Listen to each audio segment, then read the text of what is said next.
It's a psychological interview that you're doing. You're sort of being my psychiatrist. I've watched your show a lot over the years. People break down, oh, they start crying on the show. I said, that's never happening to me. There's an addiction to revenge. Nobody would fault you. You can say, it ends here, it ends with me. What do you say to yourself when the crowds aren't cheering? What is the hardest, darkest moment? I don't think I've ever said this on air before.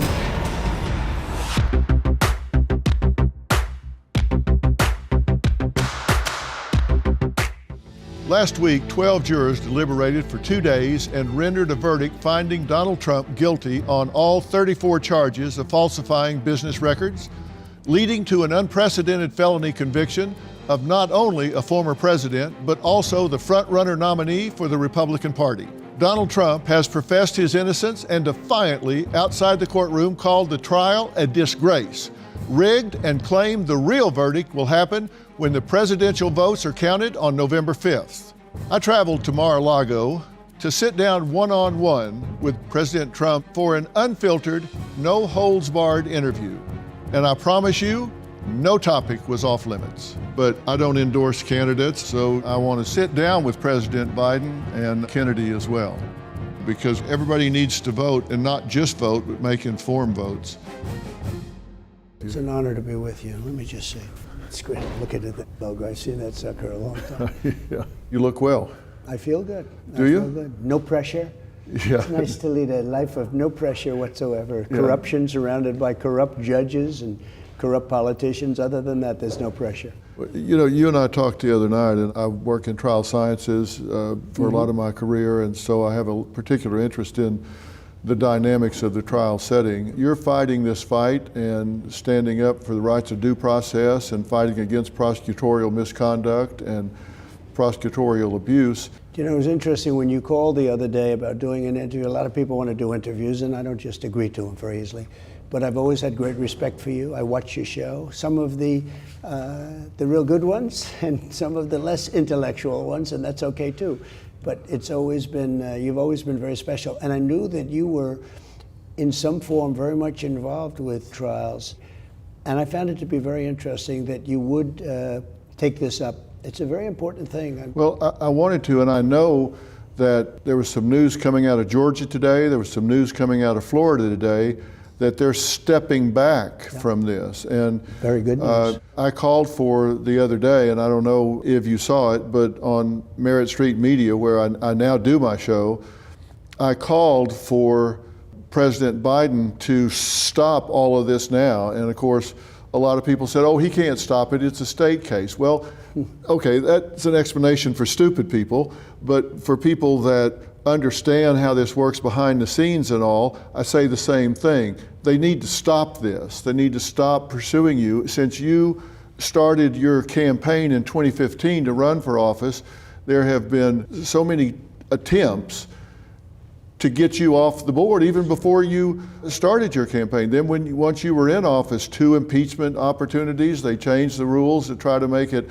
high crimes and misdemeanors if there were business conflicts, and in this case, never ends. It seems to be never ending, and that is a distraction to you. And I really wonder how that affects you. What do you say to yourself about that? Because it seems to never be ending. It's a never-ending thing. There's a term that I know you've heard many times. It's called Trump derangement syndrome, and nobody's ever seen anything like it. In one way, we drive them totally crazy because we're doing the right thing. You wonder, why would somebody want to have open borders where people are coming in from jails, prisons, where they're coming in from mental institutions, and as you know better than anyone else, they're coming in, they're releasing the people all over the world, not just South America, from mental institutions and jails and prisons, and they're terrorists coming in by the thousands. They're pouring into our country. And who would allow this? You know, it's common sense, not a conservative thing. If they would devote that same skill and talent to making America great again, it would really be a wonderful thing. But in the meantime, we're beating them. You know, you mentioned I got impeached twice, and I won twice very easily, very quickly. We had great support from the Republican Party. I have all these cases. All my life, I didn't have any problem. And all of a sudden, within a matter of months, I end up with 4 cases. Now, of course, it's from the White House and the Department of Justice. They totally control the state case. In fact, I'm not allowed to even be talking about certain aspects of it because I have a gag order. Think of it. I'm the Republican nominee. I was the president, and I'm leading the current Democrat by a lot. And I have a gag order from a local judge that was appointed by the Democrat Party. A local judge. He's a local person, and he is appointed. And he put a gag order in me. While you're Nobody's ever campaigning. seen anything like it. While you're campaigning. While I'm campaigning, like you just mentioned a question that I'm not allowed to talk about. Right. Can you imagine? I'm the Republican nominee, and I'm not allowed to talk because a local judge from New York, appointed by Democrats, said I can't talk about it. It's so unfair. And then he gives a jury charge. Nobody's ever heard of a charge like this. He gave instructions to the jury. And by the way, the jury happened to be in a location that was almost no Republicans. You understand that? Yeah, it's 87-13 in the last two elections, Republican. And I know you can't talk about it. I'm not under a gag order. I do know that the number 3 person in the Department of Justice took a pay cut and went down in stature to go to a state job and become one of the lead prosecutors in this case. But yet they say, hey, Dr. Phil, why are you saying that President Biden needs to stop all of this? It's a state case. That's exactly why I'm saying it. Don't be naive, people. Understand that there's a power play going on It's here. controlled by the White House and the DOJ, 100%. You know, Gerard Baker wrote in Wall Street Journal today, and I'm paraphrasing, but he said, what do we say to those people that are rejoicing over reducing law to the status of a weapon in the hands of the dominant political power? Because that's what's happening right now. It's become a weapon, and that's not what it's intended for. That's not what we need to be doing. I mean, let's let the people decide these, right? That's right. That was a very good statement in the Wall Street Journal. I read that this morning. And it's so true. I mean, it's so accurate. They've weaponized to a level. They are trying to affect the election by demeaning, hurting in any form. And by the way, I think after the election, the hatred's great enough that they'll go, but with much less enthusiasm. This is about November 5th, which I think is going to be the most important day in the history of our country. If we don't turn this around, we're not going to have a country left anymore. Well, we're a country of laws, right? I mean, and that's what's made us so orderly. That's what's allowed us to progress forward. And there's something that are called hornbook laws or black letter law that is just, these things are just been around so long. And these were violated in your case, one right after the other. For example, you don't let someone that has been charged in the same case as someone else, and they made a plea deal and said, okay, I'm guilty of doing this because they were intimidated into doing it. The lawyer in your case, we don't even need to speak his name, he bartered around out from under 65 years, looking at 65 years of imprisonment down to 3 years and 2 years on this case and a tax case. So went from 65 years down to 5 years in exchange for giving them testimony against you. That's not supposed to come in, but it did. Pecker making a deal, a non-prosecution agreement. That's not supposed to come in, but it did. That got into the jury box. They got to hear all of that. And so they say, well, you know, if we're not down here for the reasons they're saying, then we need an alternative explanation, which they're not allowed to get, because your expert witness that was going to come in and say, as a former chairman of the Election Commission, was going to say this was looked at, there's no issues here. They didn't allow that person to talk, to testify. And I'm looking at this saying, how is the jury supposed to solve this problem if they don't have all the pieces to the puzzle? They wouldn't listen to him. They wouldn't talk to him. They didn't want to hear his testimony. They knew what he was going to say. He was going to say it was 100%.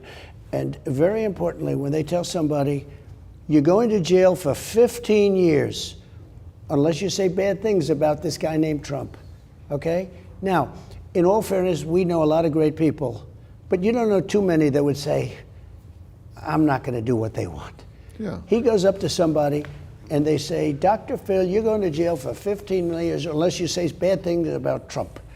And if you say the bad things, you're not going to jail at all. In fact, we're going to make you a hero. Or you're going to go for 3 months, or you're going to go for a short period of time. How many people are there that say, you know, I'm not going to do that? There have been people. Yeah, that's right. And those are, in my opinion, these are great people. What they've done to people that work for me is incredible. Yeah. Incredible. The threats, the taking of a gentleman who's been with me for years and telling me he's going to jail for 15 years unless they say, and he went back to jail a second time. I guess they didn't want him to testify. I don't know what happened exactly, but the threats that they made to this man, they've destroyed his life. These are fascists. You know, these are really bad people, Phil.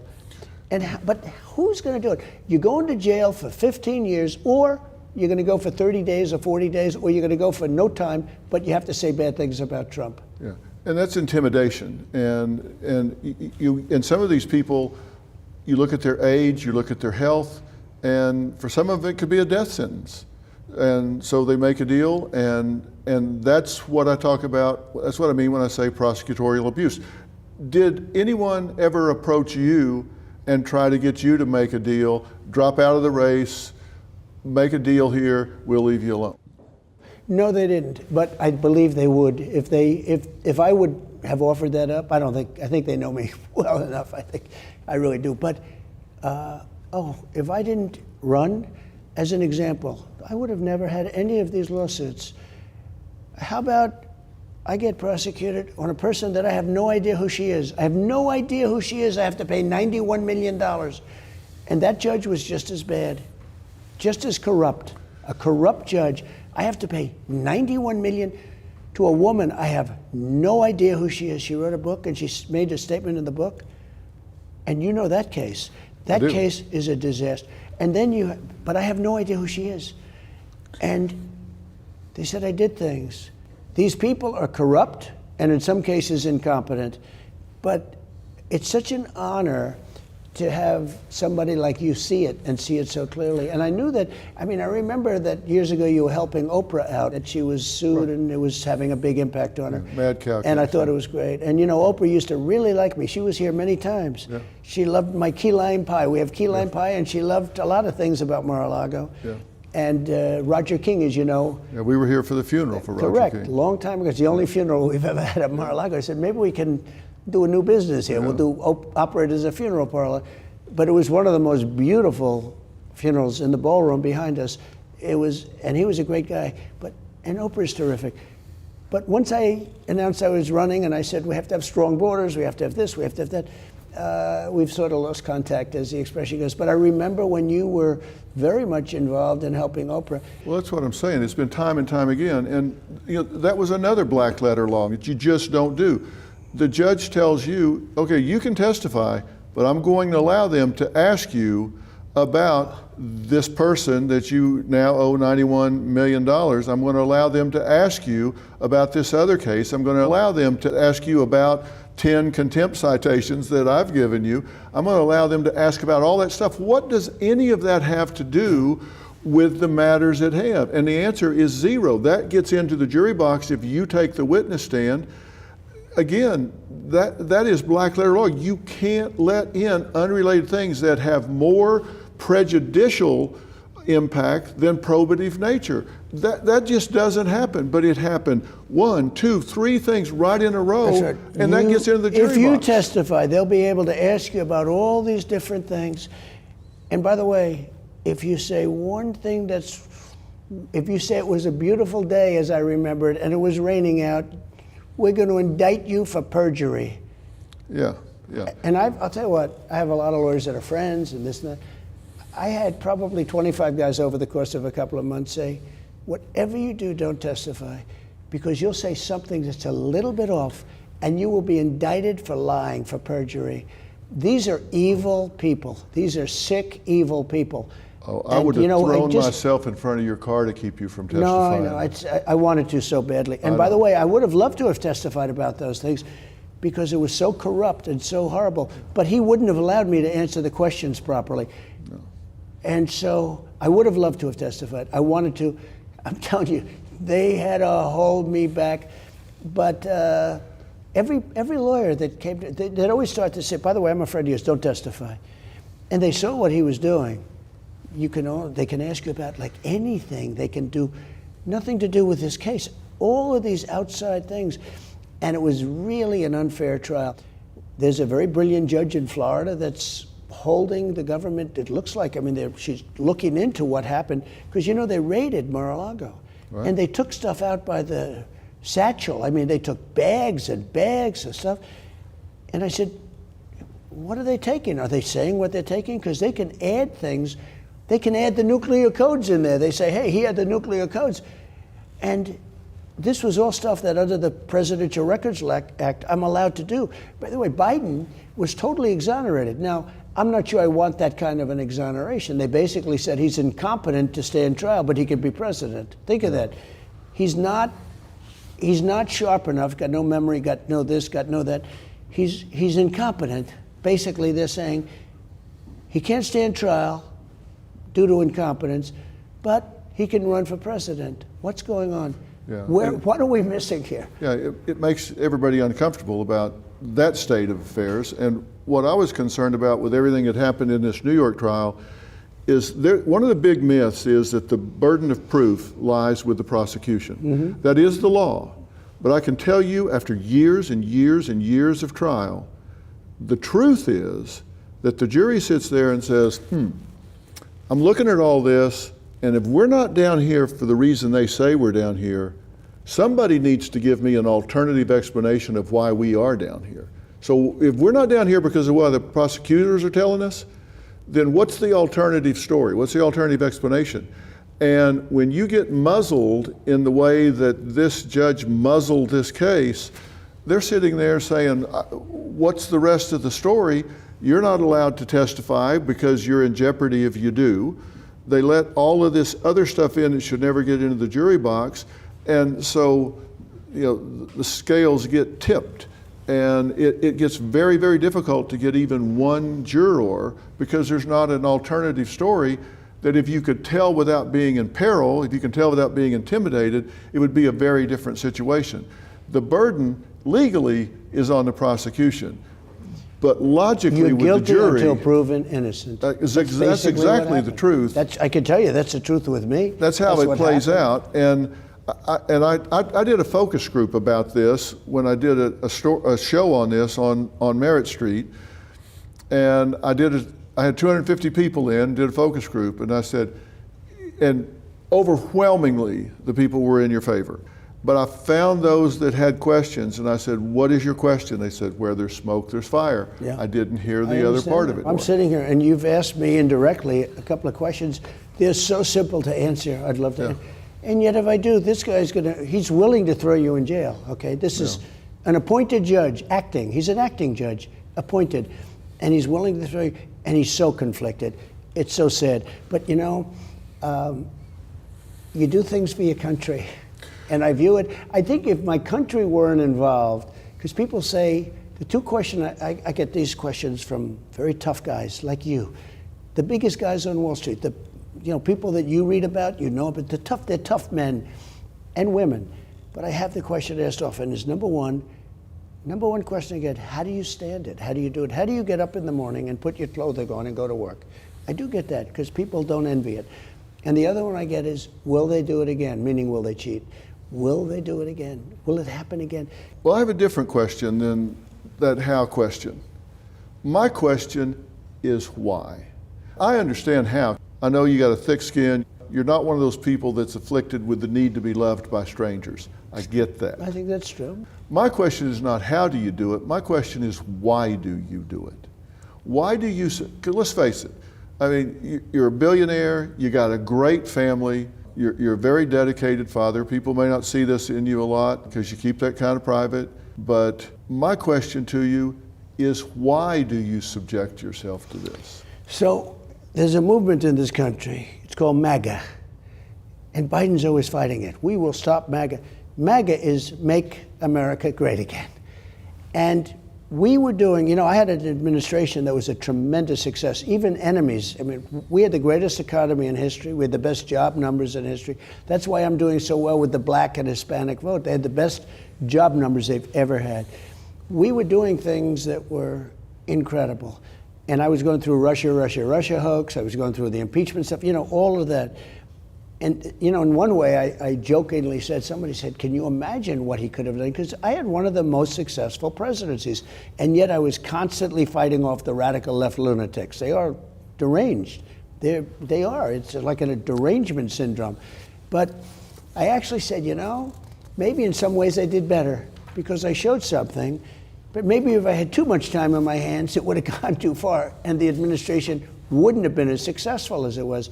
When you look at our job numbers, I rebuilt the military, largest tax cuts ever. Largest tax cuts, bigger than the Reagan tax cuts. But higher largest revenue. regulation cuts ever. I'm staying with my why question because look at this.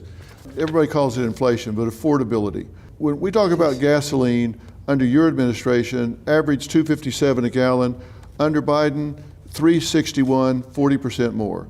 Under your administration, homes, average $320,000. Under the Biden administration, 31% more, $420,000. Under your administration, interest rates, 3.8 average.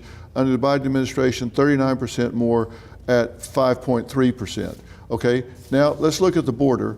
Under you, average 1.7 million border crossings.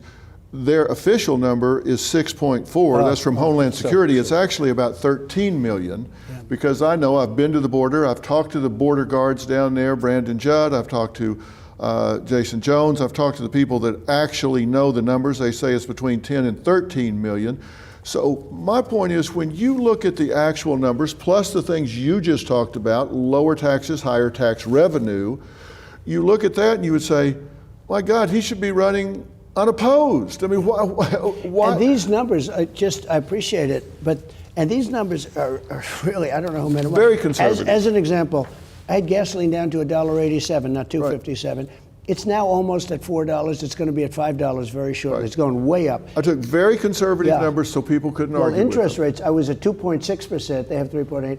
And now they're at 9%, 10%, you can't get money. So, we did a great job. We did a great job. Okay, so here's the question. Most people look at this from the standpoint of, they ask themselves the question, is my life better under this administration or is it better under this administration? My quality of life, my ability to pay for my children's lunches, tennis shoes, getting them to the dentist, getting all of the different things that go to quality of life. And when we look at that, it's not even a close call. That's right. So why are people so energized against President Donald J. Trump? Well, I think it's, to a certain extent, it's habit, not necessarily against me. I think Democrats vote out of habit. I'll give you an example. I was the best president for Israel ever. Golan Heights, all of the things I did for Israel, and yet I get less than 50% of the votes. It's shocking to me. And Biden's a disaster, and Obama was a disaster for Israel with the Iran nuclear deal that he approved, all the, which was basically a path toward nuclear weapons. And I say, why? And I say, it's habit. They're used to voting for Democrats. Black people are used to voting for Democrats, but they're coming off it. They're smart. They're seeing what's happened. They're seeing criminal justice reform. They're seeing the black colleges and universities. I got it funded. They're seeing all of the things that I've done. Nobody could do what I did. I say that, and people sometimes smile, but it's actually true. I'm the best president for black people since Abraham Lincoln. And black people are seeing that, and we have numbers now that as a Republican, I don't think anybody's ever had. Well, I hope they come out and vote for me. I was just in Jerusalem and interviewed Prime Minister Netanyahu. Yeah. He said that the Abraham Accords, which you achieved, he said he didn't have the words to describe what it presented for Israel in terms of security, in terms of the ability to bring about peace and stability to that region. That's very nice, by the way, that you say that. And by the way, great for the Arab community also. It was great for both. Yeah, and they're working so well. The only problem is we had 4 countries sign, real leaders. I would have had everybody signed up. I would have had Iran signed up. People laugh when I say that. Iran was broke. I said, anybody buys from Iran, you can't do business with the U.S. Iran was broke. They were down to almost no money. They had no money to fund Hamas or Hezbollah. They had no money. They were broke. They would have made a deal within a week after the election. That result was very dangerous for our country. But we did great things, and I think that's what people see. People want to go back to where we were. You had high-level appointee positions. that you didn't fill, Right. and thousands more mid-level positions that you didn't fill, and generated over $4 trillion in tax revenue for the first time ever. That's right. With tax cuts, lower tax rates, higher tax It revenues. brought business into the country. So why are people so energized against you? Are you getting out messaged? I think, no, I really believe it's 100 years. As an example, with African Americans, for 100 years, the Democrats have run the cities. 100 years. I used to say 50. They said, you're wrong. I said, you have to be kidding. It's 100 years. It's a habit. They get used to it, but they're learning that habit's being broken in a lot of different ways. I also think you have a fake news that doesn't report it the way they should be reporting it. Look, the news has been proven to be totally fake, and it's 95% on the other side. That's the thing I don't understand. Why do people want open borders where millions of people have come into our country, and you see what's happening to the crime rate? You know, a stat came out the other day that's scary. In Venezuela, Caracas, different cities, they've moved many of these criminals out into the United States and now happily in a location near you, right near your house. Yeah. Venezuela, the Congo, they're emptying the prisons. The Congo, we have many, many people coming out of the prisons of the Congo. But the prison populations are way down all over the world. Nobody wants to talk about it. Prison population and mental institutions, something you deal with a lot. You know more about a mental institution than I do. That's your world. It's what you do better than anybody as far as I'm concerned. You know the population of mental institutions is way down because they've moved a lot of the most seriously ill people into our country. And Venezuela just announced that they're 72% down in crime from 2 years ago. Think of that. Because they moved their, I mean, you don't have to be a genius to realize they moved their prisoners out, but they moved their gangs. All the gang members are now in the United States, happily living in the United States. The United States of America has become a dumping ground because of a very mentally deficient president. And it's not him. I don't believe it's him. I do think he knows what's going on. I think he's sort of an evil guy. But he's not at the top of his game, and he never was very good at it. If you look at his foreign policy for years and years and years, you look at how bad he was on the crime bill in the 1990s, how he's been bad at everything, and he got lucky. Look, he ran 3 or 4 times when he would be, let's say, in normal shape, in good shape. He failed. He got it when shouldn't be here. He shouldn't be here. And he's dealing with President Xi, who I know very well. And he's dealing with Putin, who I know very well. And he's dealing with all of these leaders of these countries that they don't like the United States. They don't like what it represents. And they are at the top of their game. They are vicious.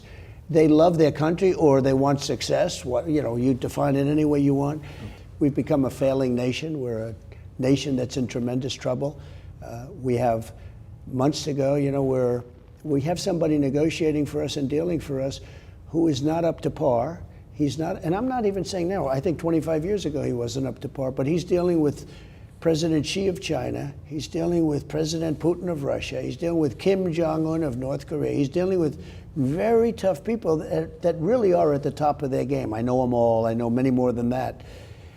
And our country's in tremendous danger of World War III. Our country's, you look at what's going on with Ukraine now, you see what's happening, where they're talking about nuclear, they're bringing out the N-word, as I say, and they're talking about nuclear weapons, and they're talking about things that were never, in my White House, nobody ever uttered the word nuclear. Nuclear is a very bad word because of the power of weaponry.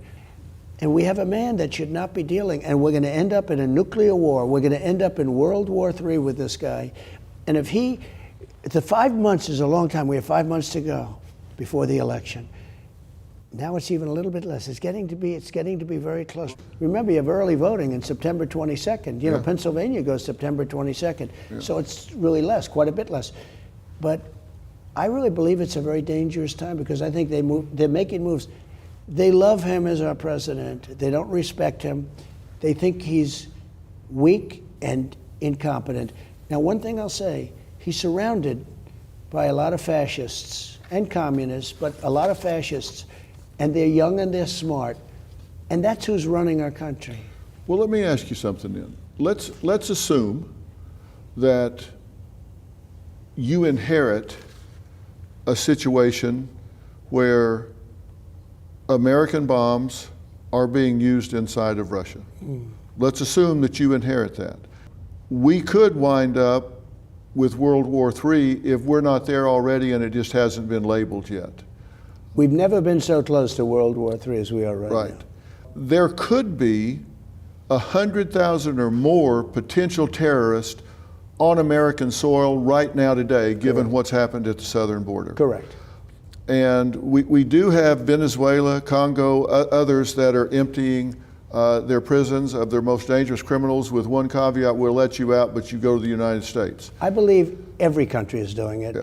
And it's, By the and- way, if you were the head of a country, Well- you'd be the first one to do it. I know you. You'd mean- say, what? Let's get rid of these. You know the money they save and the danger they save? And look at this map that I did a show about this. The red is where Chinese government has funded buying major farmland. Yeah. And then superimposed on that are some of our most strategic military bases. And you can see there's Surrounding it. there's Dugway Proving Ground. That's military equipment, biological, chemical weapons. They're surrounding it. Utah Test Training Range, the largest supersonic authorized restricted airspace in the United States. Whiteman Air Force Base, B-2 Spirit Stealth Bomber Base, missile drone operations, MQ-9 Reaper, Global Strike Command 3, Air Force entire Bomber Force Nuclear Command Control and Communications. Fort Liberty, Airborne Special Operations Forces, Rapid Deployment. We've allowed them to come in and buy up agricultural land, wind farms, no wind, no blades on some of the towers, but they're surrounding our military bases. Right. We've allowed that to take place. You may come in and inherit all of this, and it may get worse over the next 5 months. It will. What are you going to do about that? Well, first of all, you mentioned a thing, Fort Liberty. Used to be Fort Bragg. We won world wars from Fort Bragg. Yes. And they changed the name. And I don't even want to say that they spent $37 million in doing it, because that's not the most important thing, but that's a lot of money. You know, pretty that's- disgusting. Now, I will say this. We want to let people come in and invest in our country at the same time. Of course. We want them to come and invest. We don't want to make it so impossible. We have to be careful. And this is a lot of land. What disturbs me as much, because we don't want to, say we're not going to let anyone come in and invest. That would be a bad thing. You know, when I But was they don't young, need to buy around our. no, there seems to be a lot of activity around those nuclear sites, to put it mildly. But the thing, when you mention Fort Liberty, I remember that battle. As soon as I got out, they changed it. But they changed many names, almost all of them. They changed the names of these forts where we won 2 world wars and plenty of other things. And there's a great anger about that. Well, as you know, they call it presentism. What they do is they take today's cultural standards and apply it to people's conduct 100 years ago, as though 100 years ago they were supposed to predict what the standards were going to be 100 years in the future and behave the way things were going to be 100 years in the future. You can't do that. It's like you drive through a neighborhood when the speed limit is 20, then they come and change it to 10 and say, I'm going to give you a retroactive ticket. And that's what they're doing. They're holding these people to the standards of today's mores and folkways based on how they behaved back and in That's that right. time. It's called presentism. And so they say, oh no, we've got to take these statues down. We've got to change these names because they were behaving in ways that we wouldn't accept today. Well, but it was accepted back then. I'm not saying it's our brightest hour. I'm not saying it's our most shining time. But these people also did great things along with things that we may not be proud of today, but that's who they were at the time. And it's never, if you know these people, because it's a group of people and they don't represent the big majority, okay? They don't represent, No. but it's never good enough. No I matter call what it- you do. No, I Phil, call it it's tyranny never- of the fringe. Yeah, it's never good enough. You could do all the name changes, all of a sudden they'll find that's a problem. So, in If different you parts of the inherit country, this, if you inherit bombs in Russia and you have to deal with Putin, if you inherit terrorists on our soil that could attack our energy grid, how do you deal with that? I will deal with it, and I'll get the war in Ukraine settled and done.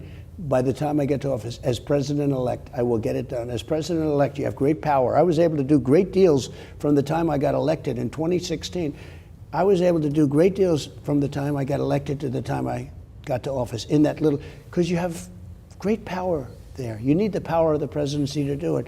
I'm going to get the war in Ukraine, if it's not done by that time. Now, it looks like it's getting worse.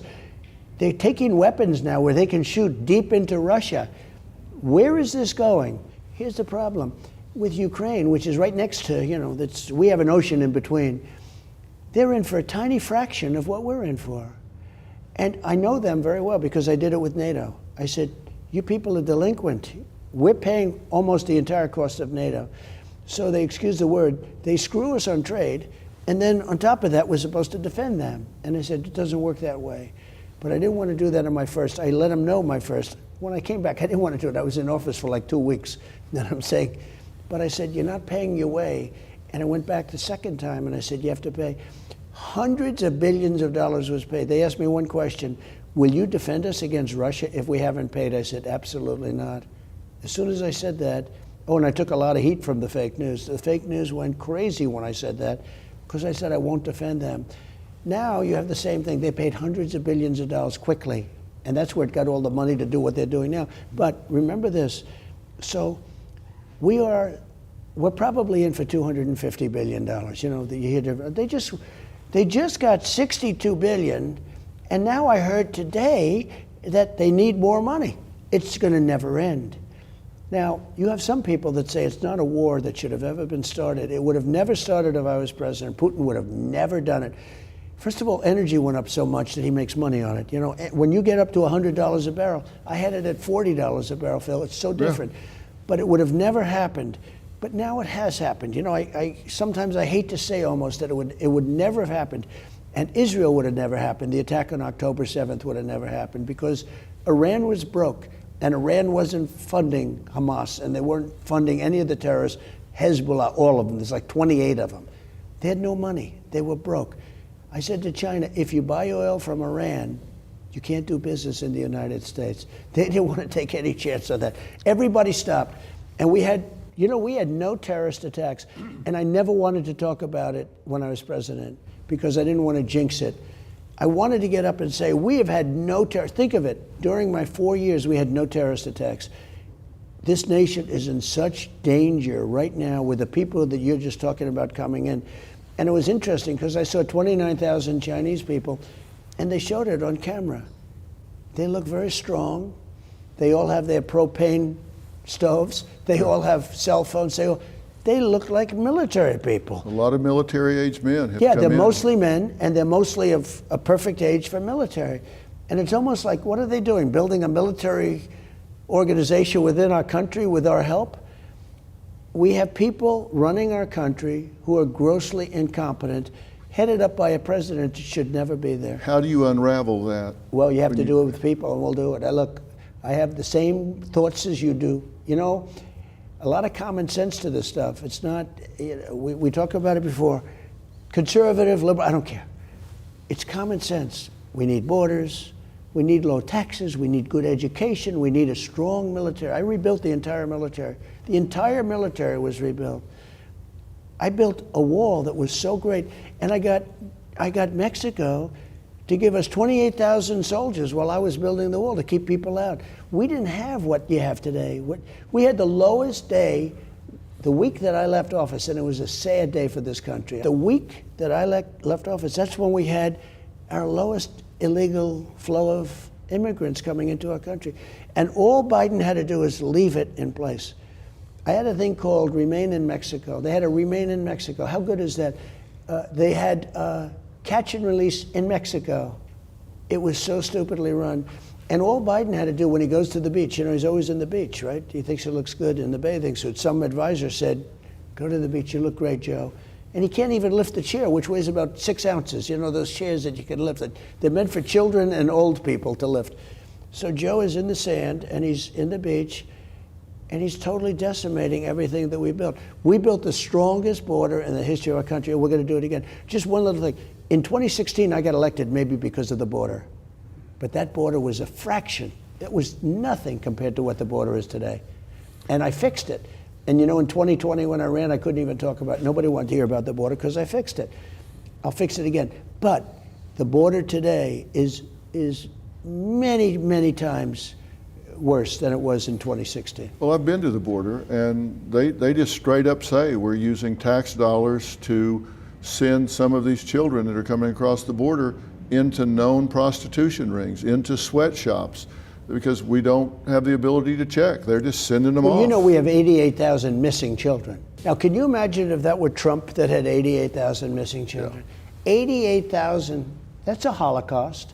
That's as bad as think of it. These are young, very young children, and also women. They take women, and they trade women. And I had it brought down to the lowest level because I had a border that was actually strong. And you're going to take it back to that? Oh, we're going to bring it back, and I think then some. One thing, and you know this better than anybody, that you got to know people. It's about people. If you put a great person at the head of a big agency, lots of good things happen. In my business, if I have a good super in real estate, superintendent, running one of my buildings, and if I move him to another building, sometimes you move him to another building but then that building, you need good people. And we had a lot of great people. I had some that I was very disappointed in. I was some that I was very, very disappointed in. But the one thing is that I was in Washington 17 times in my entire life. I never stayed over. That was reported by the news. I was very rarely there. I wasn't a Washington. I was a New York person. I was a builder in New York, a real estate guy. I had a wonderful company. Everything was going good. It would have been so easy to just to keep doing that. It was probably one of the most successful days of my life was the day before I announced I was running for president. Once you do this, the whole world changes. I even lost Oprah, okay? Oprah liked me so much. And, I haven't spoken to her, I think, since. But she's a good person. Please give her my regards. But, you do things, and my attitude is you have to do what's right. If I didn't think that I won the election by a lot, I would have never run. And I don't think I've ever said this on air before. Maybe I have. But losing the election wouldn't have been that, somebody wins, somebody loses. You go on with your life. But when you lose an election that you won by millions of votes, if I didn't think I won the election, I would have never done it a second, because I would have lost. In other words, I would have lost. I ran because I won the election, and I know that that's what the people want. They want what you and I are talking about right now. They want strong borders, and they want good education. They want all these things that we talked about, and we're going to get it to them, and we're going to get it fast. Probably the hardest problem, the biggest problem is nuclear and the weaponry, and we have to keep out of wars and all that. But the hardest problem for our country is the millions and millions of people that have been brought into this country, that have been dropped here. Many of them should not be here. They're really, really bad people from the jails, from the places. And you know what's going to happen? You'll take 10 out, and you'll have one where it's a woman with a couple of kids, and you're going to have the news say, oh, look at this, how horrible, how hard. It's a very hard thing to do.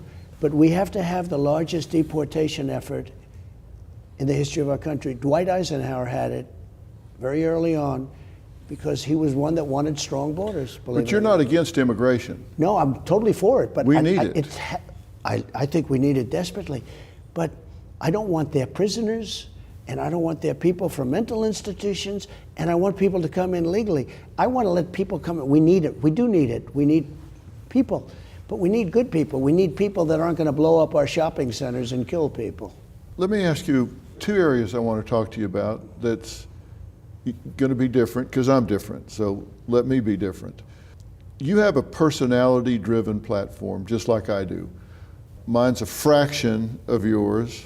You've taken every shot you can imagine. You've been criticized, attacked, called every name in the book. They've turned the judicial system against you, the intelligence community. 51 intelligence officers swear that this is a Russian plant, this laptop over here, right before the election. The media has turned against you, print, TV, radio, internet, in the streets.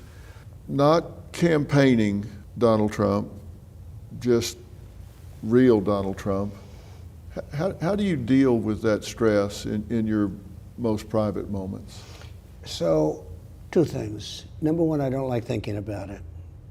Out of sight, out of mind. I don't know if that makes sense to you. I don't want to think about it. Number two, I have tremendous support. I have the people's support. I think if I didn't, I wouldn't be able to handle it so easily. When a judge who has conflicts like nobody's ever had wants to put me in jail, when he puts a gag order and say, if you talk about these things, we're going to put you in jail. And I'm the Republican candidate. I was president. I'm leading the Democrat by a lot. He wants to put me in jail. I like not to think about it. It's like they say, oh, don't eat that food, don't eat this food, don't do this, don't do that. They don't really know. It might be good for you. It might not be bad. It might be good. They say it causes cancer. I say, don't talk to me about it. I don't want to hear the word. I don't want to. It's out of sight, out of mind. I think I have a very good disposition for trauma. But I have great support, Phil. The one thing is, because you mentioned lots of groups, and you're right about that, but I also have great support within the media. You know, there's a group of people in the media. You might be one of them. You're a very important force. The fact is, I've watched you so long. I just felt so confident when you called. I said, you know, otherwise, what do I have to subject myself to it for? It doesn't make sense. But I find it to be a very different and very interesting it's a psychological interview that you're doing too. You're sort of being my psychiatrist, and maybe I could use a psychiatrist every once in a while. No, it's pretty cool. But I try not to think about. I try not to go into that. And very importantly, I have tremendous support. I have support from the people. You look at the polls, and they agree with me. There's sort of a silent majority. You know, it's a term that's been used over the years, but it's a true term. I have the support of many more people than they have, if we call they the bad guys. And I think if I didn't, or if I felt I didn't, I would not be quite the same person. You know, we all have a personal truth. You know, it's that what we believe about ourselves when we don't have our mask on, when we don't, you know, I put on a nice suit. You know, I'm going to see the president here. Nice suit. I want to be credible. Looks good. And we, you know, we put our best foot forward when we step out into the world. But we do have a personal truth that what we believe about ourselves at our most vulnerable, when nobody's looking, nobody's listening. Maybe it's 3 o'clock in the morning, we wake up looking at the ceiling, thinking, what the hell am I doing? What do you say to yourselves when the crowds aren't cheering? When you're home alone, you're riding in the car, you're by yourself. What is the hardest, darkest moment that you can think of in this journey you've been on the last several years? You have to be very strong. You're fighting off very evil forces, and they're very smart forces. There are people that control Biden, totally true. I think I know who they are largely. But there are people that control him. They're very smart, very energetic. Possibly they're real believers, you know, what their sick ideology is. But you have to be smart, and you have to have confidence. I mean, you have to have a certain confidence. The other thing is, I realize over the years, you know, I've been through a lot. Great and bad. You know, I won the presidency. Everybody said, how are you going to do? How good is that? It was the most incredible evening, one of the most incredible evenings in the history of the country. Look at the celebration. I mean, it was incredible. But you also go through bad. I also I understand fully that the bad also disappears. In other words, you'll go through bad moments and it disappears. It's sort of funny because I've watched your show a lot over the years. See, I'm not ashamed to say it because some people say, oh, you watch Dr. Phil. Well, you know, your show is a very smart show. And I've watched you ask a question similar to that to some couple or and they break down, oh, they start crying on the show. I said, that's never happening to me. If that happens to me, that's the end of my political career. I think maybe people would like me better. But I'll tell you, you need strength. You have to have strength. And people don't want to see that. I've watched so many people, you break down people, they don't even know they're being broken down. But it's different. Well, that's the last thing I want to do with you, but I do want people to know you. I want people to know every aspect of you, and I know it about myself. I know that not every time is a great day, not every time is a hard day. I thought you led a charmed life. You never had a problem in your life, right? Yeah. I watched you during that trial. That's not a fun time. You know, it was an icebox. That courtroom was so cold. Really? And I believe it was set that way by the judge. That courtroom was freezing. You know, I'd call it the icebox, right? I say, I just sat through 4 hours, and I'm not campaigning by doing that. That's what angered me. They're taking away my voice. They're keeping me in this icebox and they're taking away my voice. But, you know, one thing that's, you bring it up, and you haven't asked me the question yet, and I'm sure you will, although I know we've been doing this for quite a while, and it's an honor to do it. But the hardest part for me is probably my family, because it's very unfair to my family. I have a very good wife. She reads this crap. I have great kids. You know what amazed me? I gave up my salary. I didn't take salary. And it's $450,000, approximately $450,000 a year. So, you know, it's still money. It's a couple of $1 million. I never had a good story saying I did. I'm not looking for a story. What surprised me is there was a couple of stories. Who else did it? Nobody. Everybody took. I figured maybe Kennedy, it's a pretty rich family. I figured the only one that may have done it was George Washington. You know, George Washington was a very wealthy landowner. And they said the only one that may have done it is George Washington. I figured Roosevelt, maybe FDR. You know, there were some pretty rich presidents. Every president took their salary. Bush's took their salary. I didn't take my salary. I gave it up. And every month, I'd get a call from the fake news. Because, you know, you can't really give it up. You have to give it to an organization within government. You're not allowed to actually give it. So what happens, you get the check, and then you give it to Health and Human Services, or you give it to the Navy, or you give it to the Army, or something. And every month they say, did you give it? Did you give it? And when you show them that you gave it, there was no story. And it was just interesting to see. The whole system is rigged. I mean, it's just a nasty system. But the saddest is, I'll give you one quick example. I have a son, Don. He's a good kid. And he wants to help people. And they said he was involved with Russia. He knows less about Russia than that young person sitting right over there, who I'm sure knows nothing about Russia. And it was Adam Schiff, a bad guy. And he comes out of a so-called intelligence meeting, and he goes to a microphone, and there's a lot of press gathered, because this was during the Russia hoax, total hoax. It had nothing to do. 5 million phone calls, I had not one phone call to Russia. It was a hoax, and it came out that way, and it's nice, but it took 2.5 years. And by the way, it was very dangerous, because at least Putin understood it was a hoax. You know, he used to say, he thought we were crazy, to be honest with you. He thought we were crazy. But Don, so they'd say, Adam Schiff comes out and says, Donald Trump Jr. will go to jail because of what he's done with Russia. And it was Adam Schiff and Hillary Clinton and some others in the DNC that they made up a story. Think of how bad you have to be. You make up a phony story about Russia, the Russia hoax. You have the dossier, you have the whole thing, it's all fake. They paid $12 million or something for the dossier, $12 million. They gave this guy Steele a fortune to do a fake story.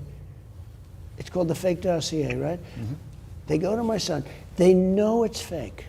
It's not like they think it's real. They know it's a fake because they made it up. And they say, Donald Trump Jr. will go to jail. So I call up my son. I said, are you okay? Is there something I don't know?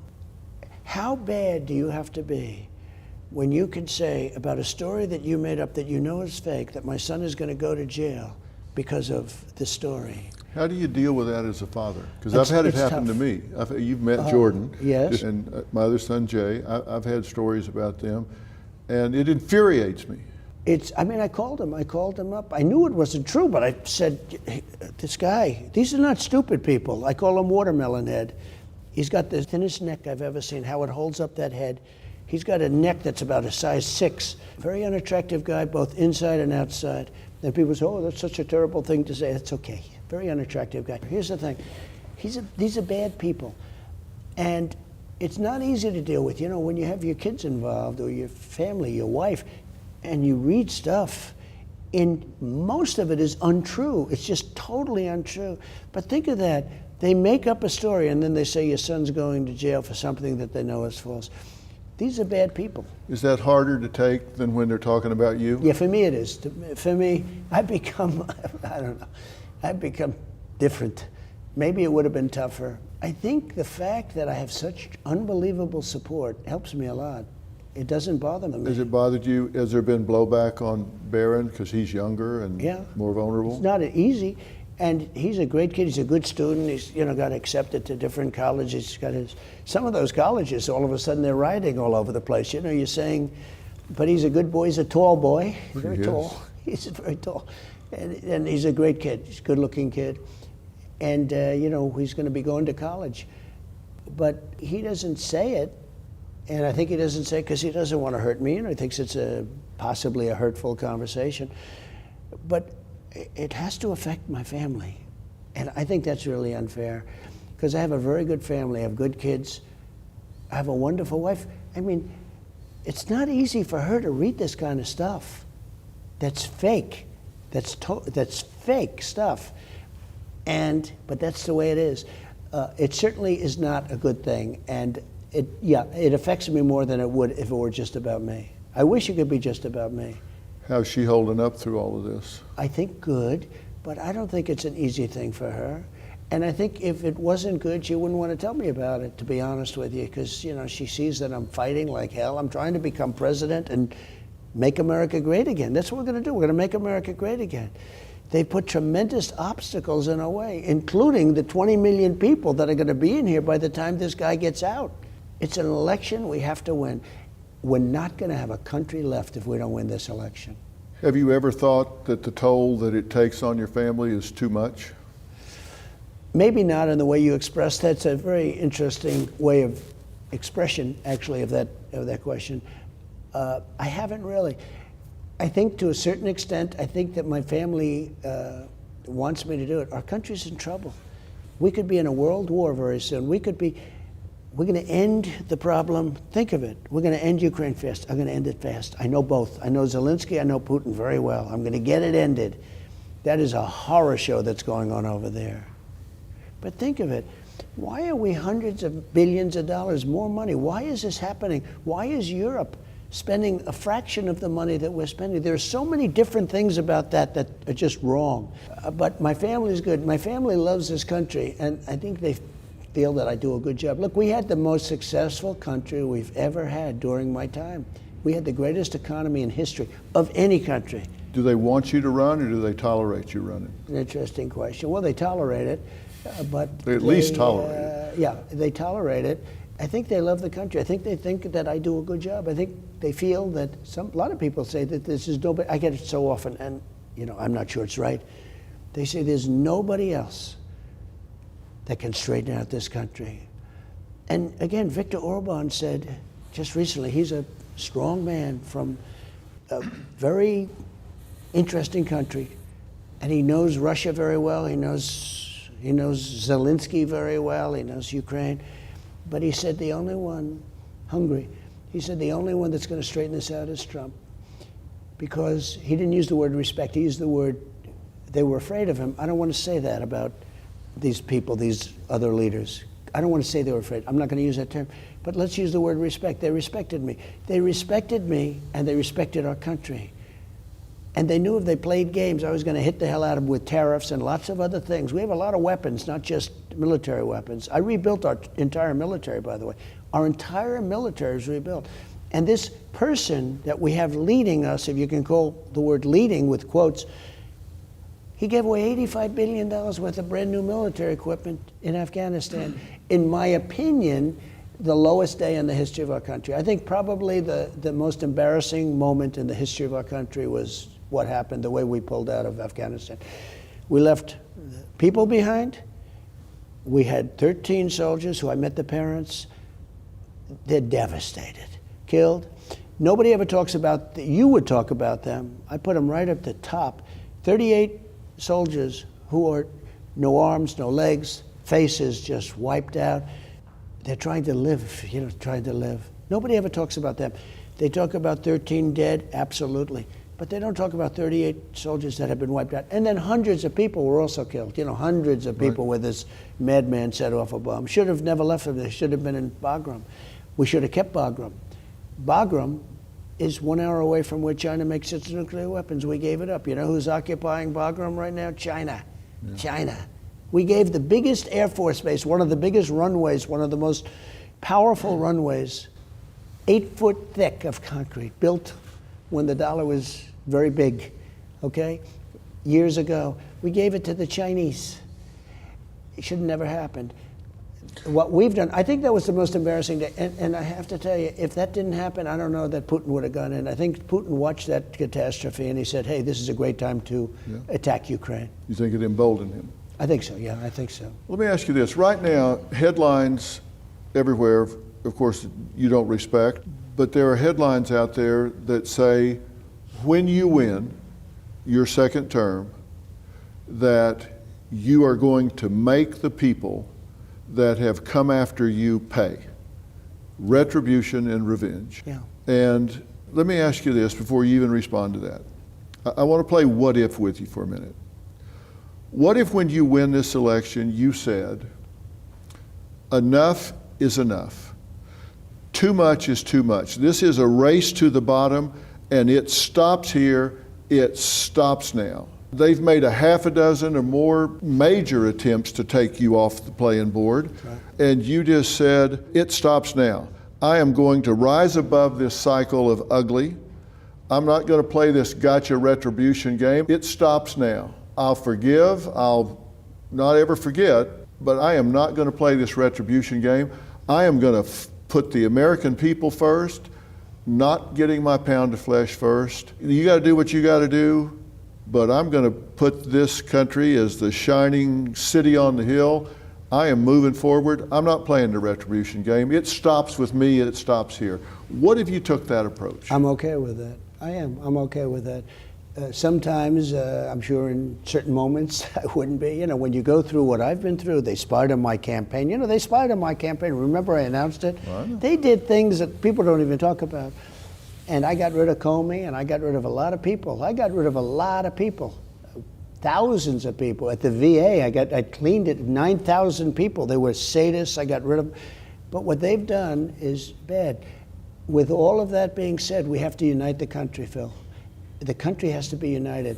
This country is a mess. Every situation needs a hero. What a great opportunity for you to stop this cycle, this vicious cycle of gotcha, gotcha back, gotcha, gotcha back. Every situation needs a hero. What a great opportunity to step up and say, you know what, it stops here, it stops with me. I think you'll be impressed. We have to unite the country. We have to save the country. That's not really saving the country. There are people that did some bad things. I know who they are and all of that. But as an example, with Hillary Clinton, I'd mention her name. Everyone's screaming, thousands and thousands. Yeah, we just had 107,000 people show up in New Jersey. You saw that. 25,000 people showed up in the South Bronx. In the South Bronx. But we had Wildwood, New Jersey. 107,000 people. It was a record. They've never had that. When I mention the name Hillary previous to the last election, they said, lock her up, lock her up, lock her up. But I would be there, and I'm trying to almost quiet them down. They were going crazy. How would it be, I win, and I lock Hillary Clinton up? The president's wife, the former president's wife, I locked her up. And how would it be if I took the Secretary of State, she was Secretary of State, and we threw her into a prison someplace? I think it was terrible. And yet now they're trying to do that with me. Think of it.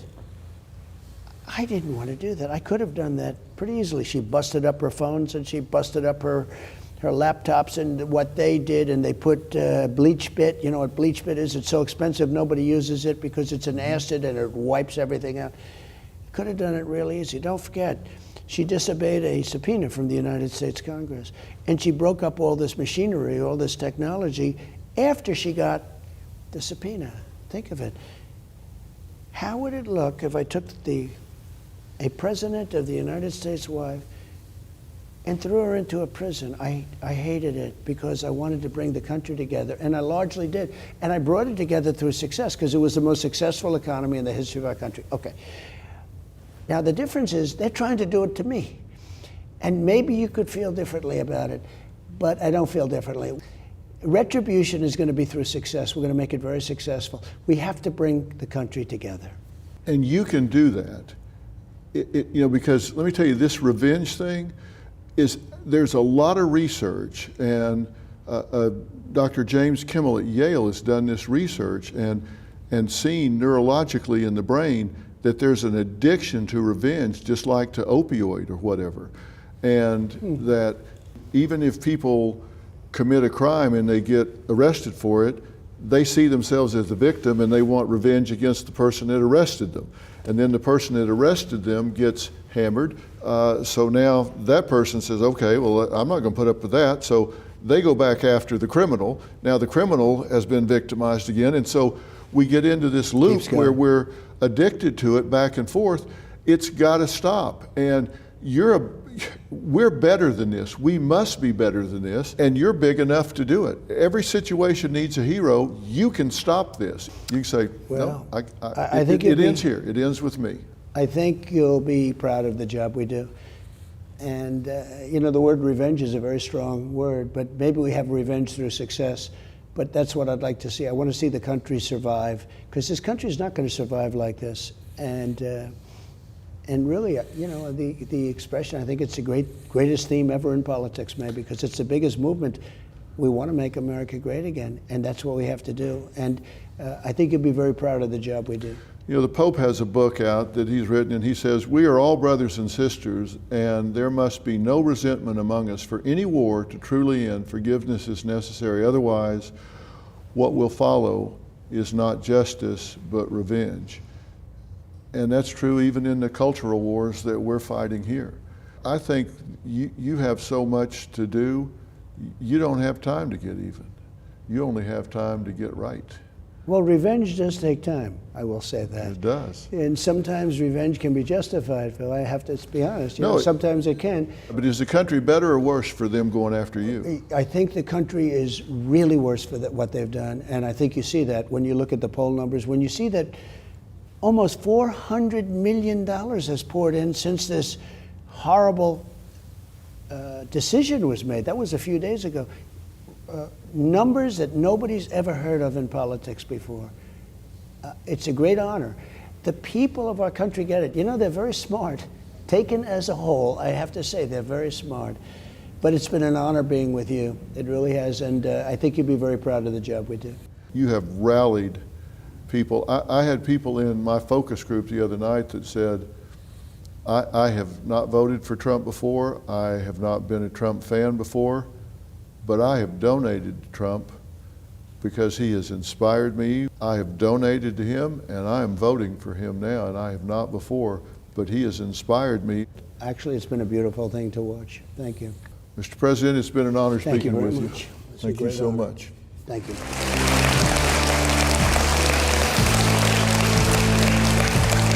Well, welcome. Hopefully you have just been spending some time watching my interview with President Donald Trump, former President Donald Trump. And we're doing our first roundtable and analysis and focus group discussion after that interview. Hopefully it's the first of many. I want to introduce some good friends, colleagues and experts in their field. First is former prosecutor and News on Merritt Street anchor, Lonnie Coombs. We've been working together for many, many years out in LA. Also is my good friend who has left an indelible mark on the courtroom, Dallas trial lawyer for 50 years, Rod Phelan. He is an absolutely brilliant legal mind. He's really committed to justice. And finally, Greg Hartley. He is a body language expert and a member of Behavior Panel. And he's part of the family here at Merritt Street, so he's watching every one of you to see if you're doing anything. And it is absolutely brilliant and part of the Behavior Panel team. So I'll start with you four, and anybody can just jump in. You were all watching the interview, and I'm curious what your takeaways were from the interview. Anything jumped out at you? Because we're talking about someone that, according to the polls, may very likely resume the presidency of the United States soon, which would very likely put him back in a position of being the most powerful man on the planet in terms of politics, military power, and control. And I think this was an opportunity to have a look at him like we don't often see. So I'm just curious what your takeaways were. Well, for me, right off, your relationship was clear that you had a relationship with him, that you could talk to him in a way a lot of people may not be able to.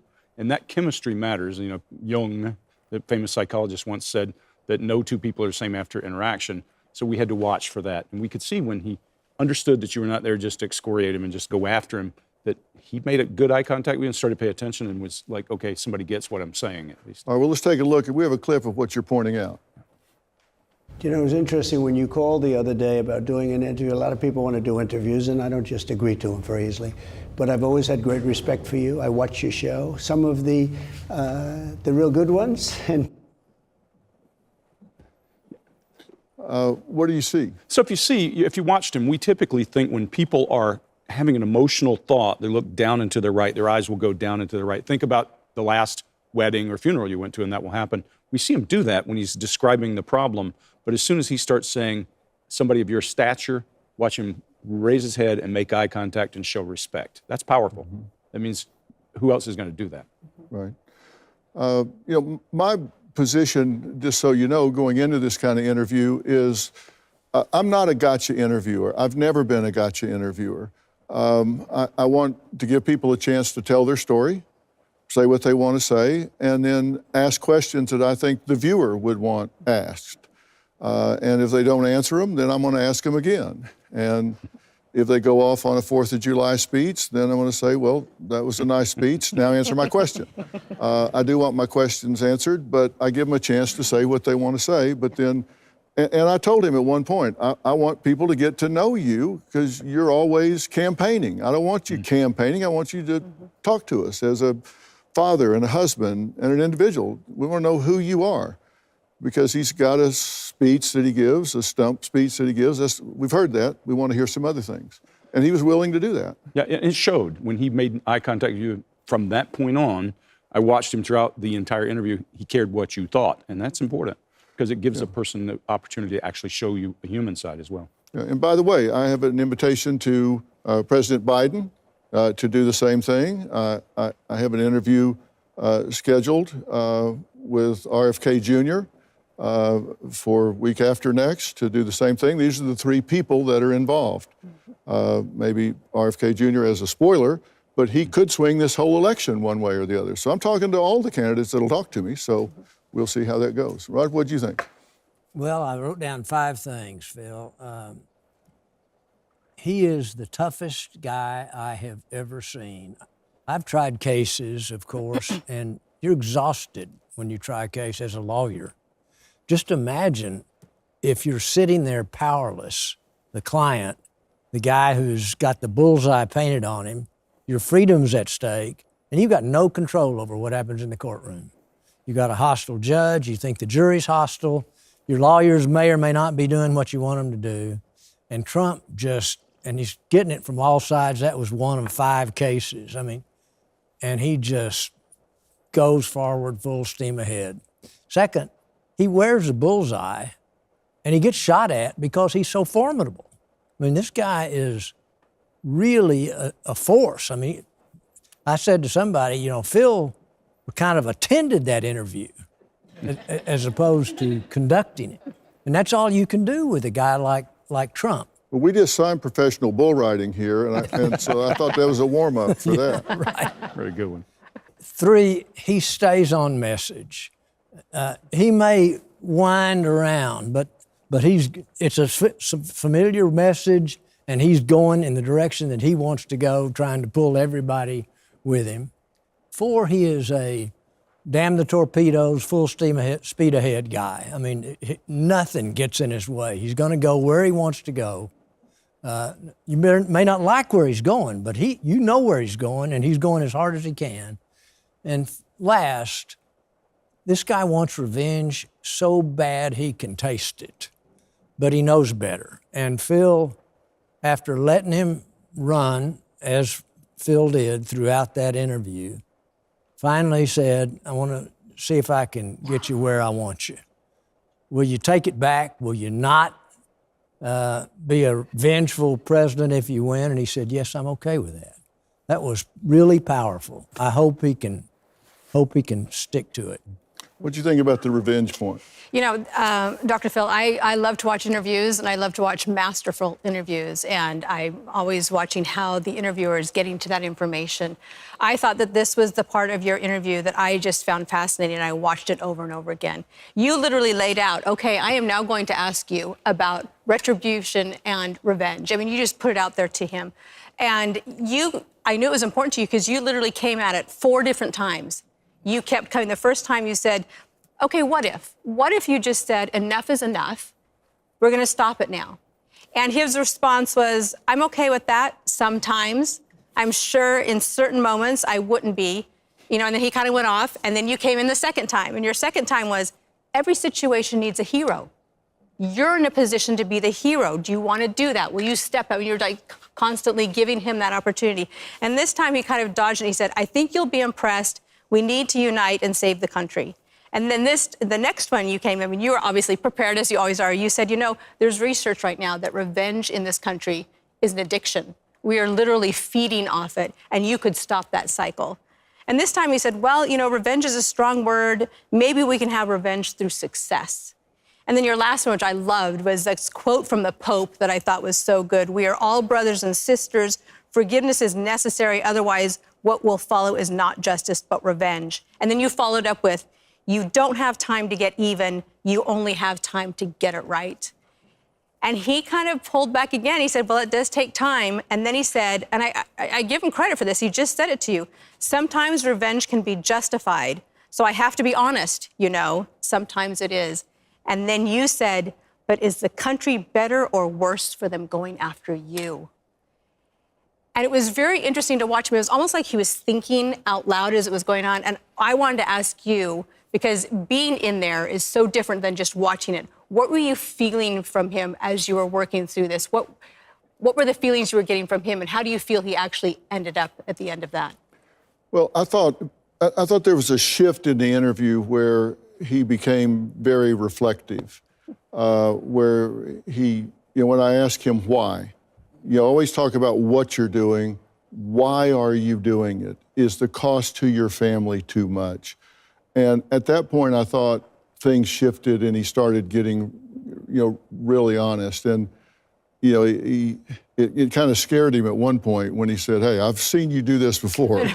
You know, just, I know he called you on it. He's yeah. like, you break people down. You're not breaking me down. Yeah, and I said, I don't want to. I'm just asking you the questions. And I think when he had to admit the country wasn't better off with them going after him, so it won't be better off with him going after them.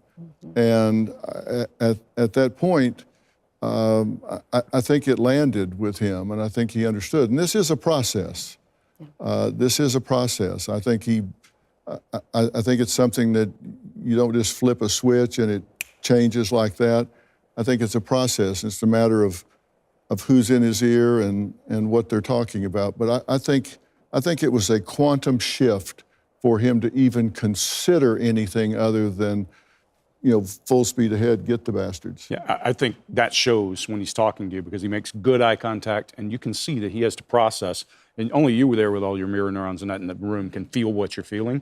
But what we could see from out here is he makes eye contact, and it matters to him what you think, and that's important.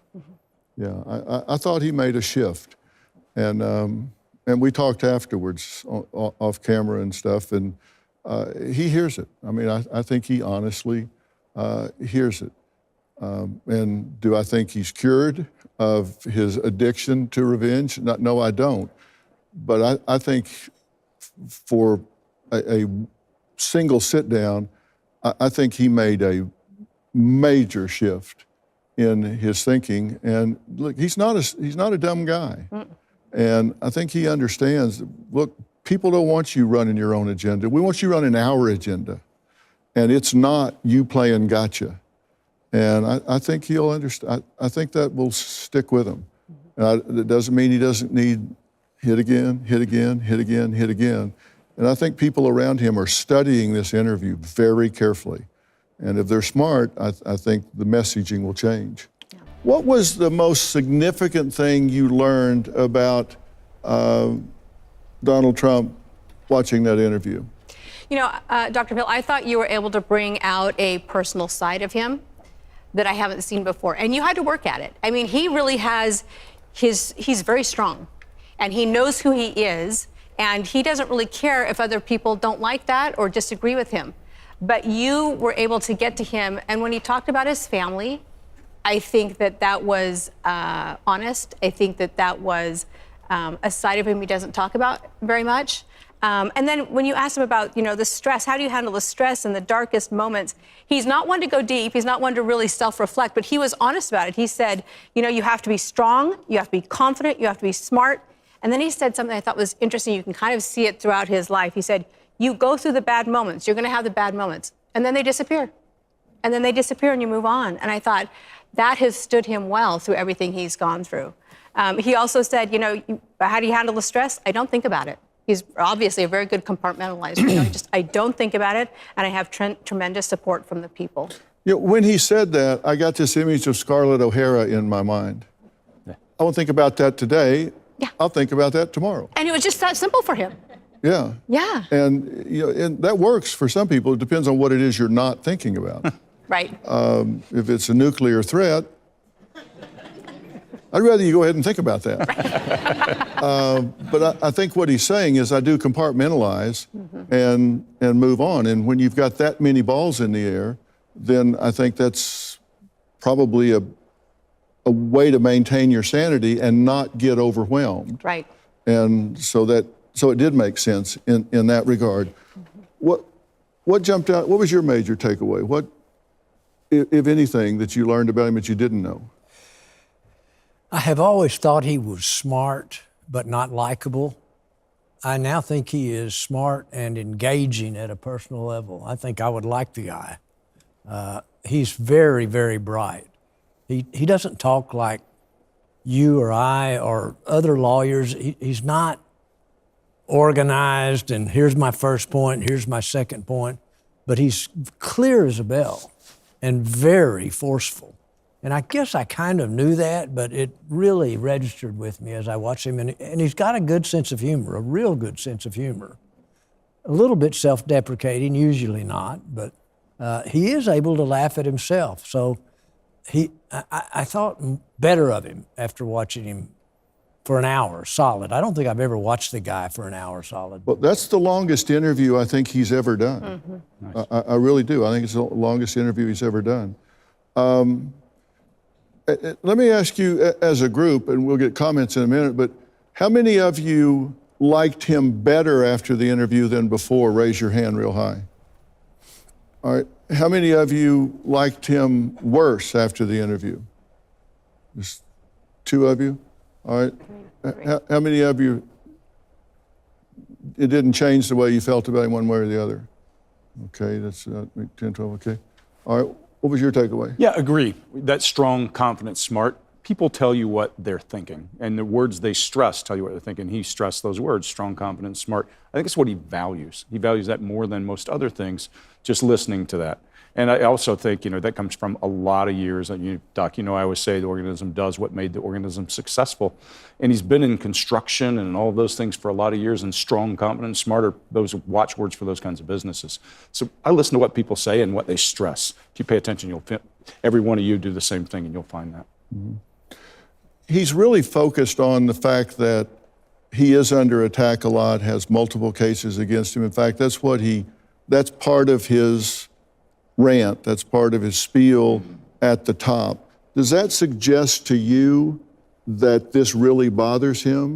Oh, yeah. And when he's ranting about this, when he's going on and on and on, he's using the basic Trump body language, the baseline, we always say, where he's emphasizing with big movement everything he would normally do. And his eyes are drifting down to the right. And we'll see it in some videos when he does that, you'll see him doing this and ranting. And only when you brought him out of it a couple of times did he come back up and do normal eye movement and start moving his eyes around his head and looking for it. So he's irritated by it, clearly. It's really bothering him. So you think this is getting to him more than he likes to show? And if you see him when he walked, for example, when he walked out after the conviction, you can see he's just lifeless compared to Trump. His arms are hanging by his side. He looks deflated. I think it's just gotten to him on that level. Now, any of us, it would. I mean, to your point, this is a tough guy, but any of us going through that period of time would feel that, especially when you talk to a trial attorney and they're saying that. Imagine what it's like to be the guy who has no capability to speak. So, yeah. Right, right. Was there something you needed to hear from him that you didn't? Well, I think that the gag order kept you from asking the kinds of questions I would have liked to hear him answer. I'm interested in why they did certain things in the trial, and was he pushing for this or holding them back on that? And you're never going to get the guy to answer that. Well, and I didn't not want just to put him because- in a position to violate the gag order. Exactly. And it wasn't just the gag order, it was, I don't think very many lawyers would let their client get up and say, well, look, here's the strategy, and I wanted these guys to do this, but they wouldn't do it. That's what I'm interested in. But there wasn't any chance that you were gonna... Because the gag order is literally just saying he can't talk about the jurors or the witnesses or the court staff. He, as far as the gag order is concerned, he can talk about the case. He can talk about his campaign. So that doesn't limit. But I'm sure his counsel is saying, do not go there. This is under appeal. We don't need you talking about it. So Yeah, there were lawyers in the room, yeah, that makes sense. just off camera. And How many? A lot. Just curious. Well, I don't know who all was lawyer and who weren't, but I think the ones that were holding their breath for a couple of hours and turning blue and kept going like this, I think those were lawyers Yeah. over there. And they, clearly he's got a sentencing hearing coming up on July 11th. And I think there's a real issue here that he's not going to show remorse. That's right. And he's going to go into this hearing with 10 contempt citations having been issued by this judge. He's going to go in not showing remorse and facing sentencing, which could be up to 4 years, right? Right. Highly unlikely. Very. But I think their concern is not just the gag order, but really complicating the situation further than what it already is. And I Right. think they're saying, look, you don't have to rub salt in the wounds Right. anymore. But and he would just kind of go off in that direction, and it really bothered them. Yeah. Yeah. I mean, they've got to make it to the 11th, right? And get the sentencing and then take it from there. And I agree with you, that issue about him not showing remorse is an interesting issue in the justice system, right? When it gets to sentencing, they want the person to show remorse, say, hey, I'm sorry. And it's very clear he's not going to do that. He's never going to do that. So how the judge handles that will be interesting.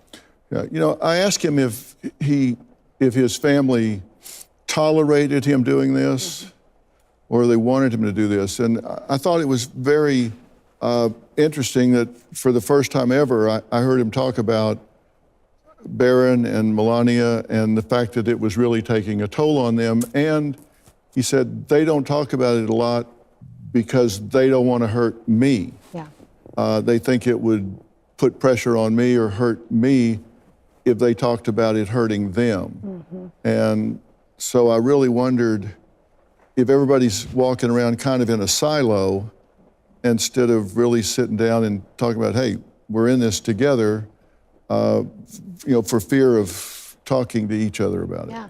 It was interesting. You asked two questions about his family. One was, do they tolerate it or they want you to? And is this taking a toll on them? Is the toll being taken on them not worth it?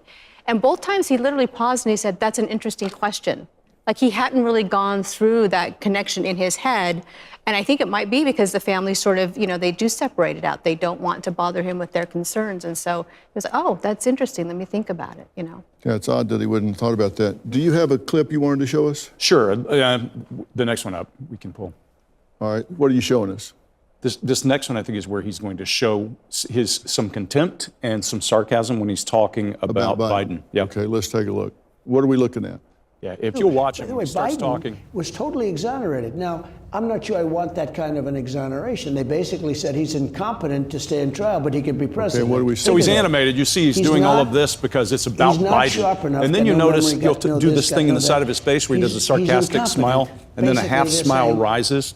When half he your can't face stand rises, trial that's absolute contempt. due to incompetence, So we'll see him have but contempt he for can run for Biden or the president. situation What's he's in going as a on? result. Just pay attention. What are we missing here? Yeah, it makes everybody uncomfortable about it. Okay, and that's important because this is a unilateral expression. Yes. And this is the only emotion that is unilateral on the face. Explain That's right. that. Yeah, so when we say unilateral, what we mean is one side of your face. When you smile, both sides of your face or eyes, they may be a little different, but when one side goes up, if somebody looks at you and does that, that's not positive, right? So that's the only one of the 7 universal emotions that we see that people actually have a unilateral side.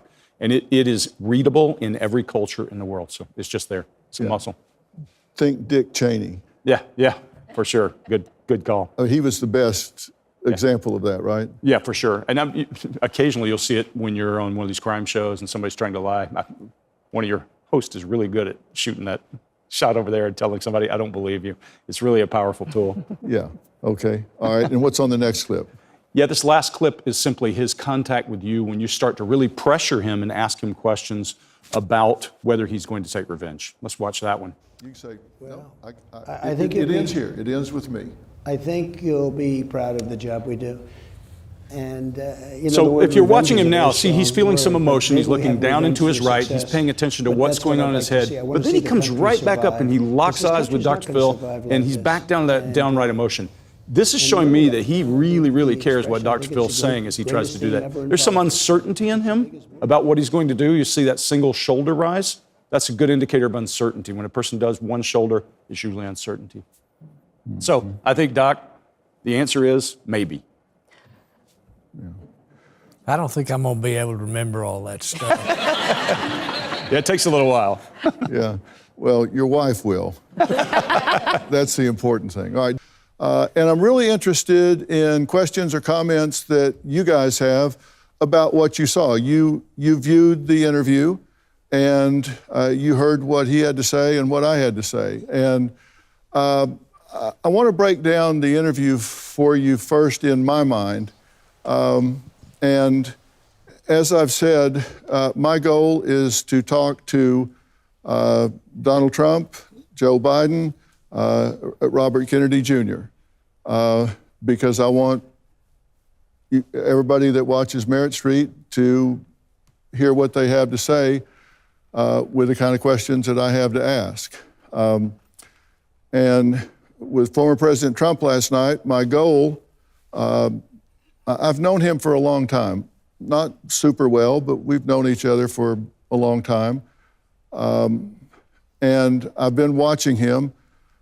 I knew that when he sat down, he's got certain things he's going to get said. And that's just the investment you have to make in the interview, because it's kind of like talking to a waiter and they've got the specials. They're going to give you those specials. And it doesn't matter what you want, they're going to give you those specials. And if you interrupt them on number 12 out of 15, they're going to start back at the top. So he's got things that he just feels like he needs to message. And he's going to go through those things. And I got some questions in there, even so, but that's going to have to happen. And then we started talking about what was going on. And the first time that I really thought we got into a meaningful conversation is I said, look, you do have good numbers, and numbers are what they are. There were good numbers out of the Trump administration. And my question to him, which started the second phase, was, with those good numbers, if everything is as good as you're saying, hell, you should be running unopposed. Who would not want all of that if you have these numbers here, these numbers here, these numbers here? So are you getting out-messaged? Or is the other side out messaging y'all? Are they out messaging you, or are they out messaging the Republicans? And he said, well, yes, no, maybe. I think it's just a pattern of the other side doesn't want to vote for anybody but the other side. We're that divided. What did you guys think about the fact that despite really good numbers, that we are that divided? Are Democrats out messaging Republicans? Are Republicans not sending the right message? And listen, I'm apolitical. I look at issues, not individuals. So I'm just curious what you guys think. From that part of the interview, what did you take away? Do they have good numbers? Are they playing games? What did you think about those messages? Just raise your hand and we'll bring you a microphone. I'm right here. In fact, why don't you stand up so I can find you a little easier, and just say your name and comment or question. My name's Duff, and Dr. Phil, I wonder, in the polling, who are we polling? We've got half this nation that's probably paying no attention whatsoever to the trials and tribulations that are going on for this high office in the country. Mm-hmm. And I also wonder if, in fact, Mr. Trump doesn't win. You did good with him in the interview about this, and that's bringing him to a higher plateau. What about the other side? And then there again, half this country doesn't know the meaning of political weaponizing. Mm-hmm. We have a serious issue. How can we solve that? So you think half of the country's not paying attention to what's going on in terms of the business of running the country? Yes, I do. How many of you agree with that? Really, you think that many people don't pay attention? Now, we have done man on the street interviews and asked a lot of people, when was the War of 1812? And they have no idea. I'm serious. They have no idea who was in the Spanish-American War. You ask them questions and they're like, they have no idea. And I don't know what they're paying attention to, because they are awake and they're vertical and they're walking up and down the street, but they don't, if they're not paying attention to obvious sort of things, obvious issues, what are they paying attention to? People that aren't tuned in, aren't dialed in, what are they paying attention to? Do you have a view on that? Hang on, we gotta bring you a microphone. You gotta stand up. Stand up and speak up. Vanity. I think they're paying attention to like buzzwords and things that they can latch onto that are more closely associated to them. Like when they hear immigrations or people coming into the country or taxes, like that's why he kept like focusing on those buzzwords. I think that the normal person is only focused on those buzzwords. So I would agree that not that many people know what's going on because they're only concerned with the things that are closest to them. Do we need to wake the rest of the people up? Absolutely. Is that, because I feel that way. I think we need to wake the rest of the people up. Yes, sir, right here. I think what you got. Say your name. Oh, Bill Camp. Okay, Bill. Just your first name. Longtime trial lawyer. You've been in trial services forever. You know, people just have a shorter focus span. And when you get into the different demographics, you've got, younger people, Gen Zs, that are only looking at their phone. They're only looking at that TikTok, or they're only looking at, whatever their recent podcast is. And I think a lot of people, you're seeing it, aren't following the legend news. They're following some individual podcast that's only their point of view. I think that's a problem. Well, the statistics are very disturbing about the high percentage of young people who get 100% of their news from TikTok. And it's not being fact-checked. I'll tell you what, we put up promos on the social media platforms about the interview for people to watch. And we submitted a promo to TikTok. And they said, well, we need to review this to see if it's consistent with community standards. It was just the promo here. I mean, it wasn't saying let's go stomp baby kittens to death or anything. And usually, now I don't do a lot of this myself, it gets put up, but usually the review is like 10 seconds because they run it through like an algorithm or something and make sure it doesn't have something in it that shouldn't be there.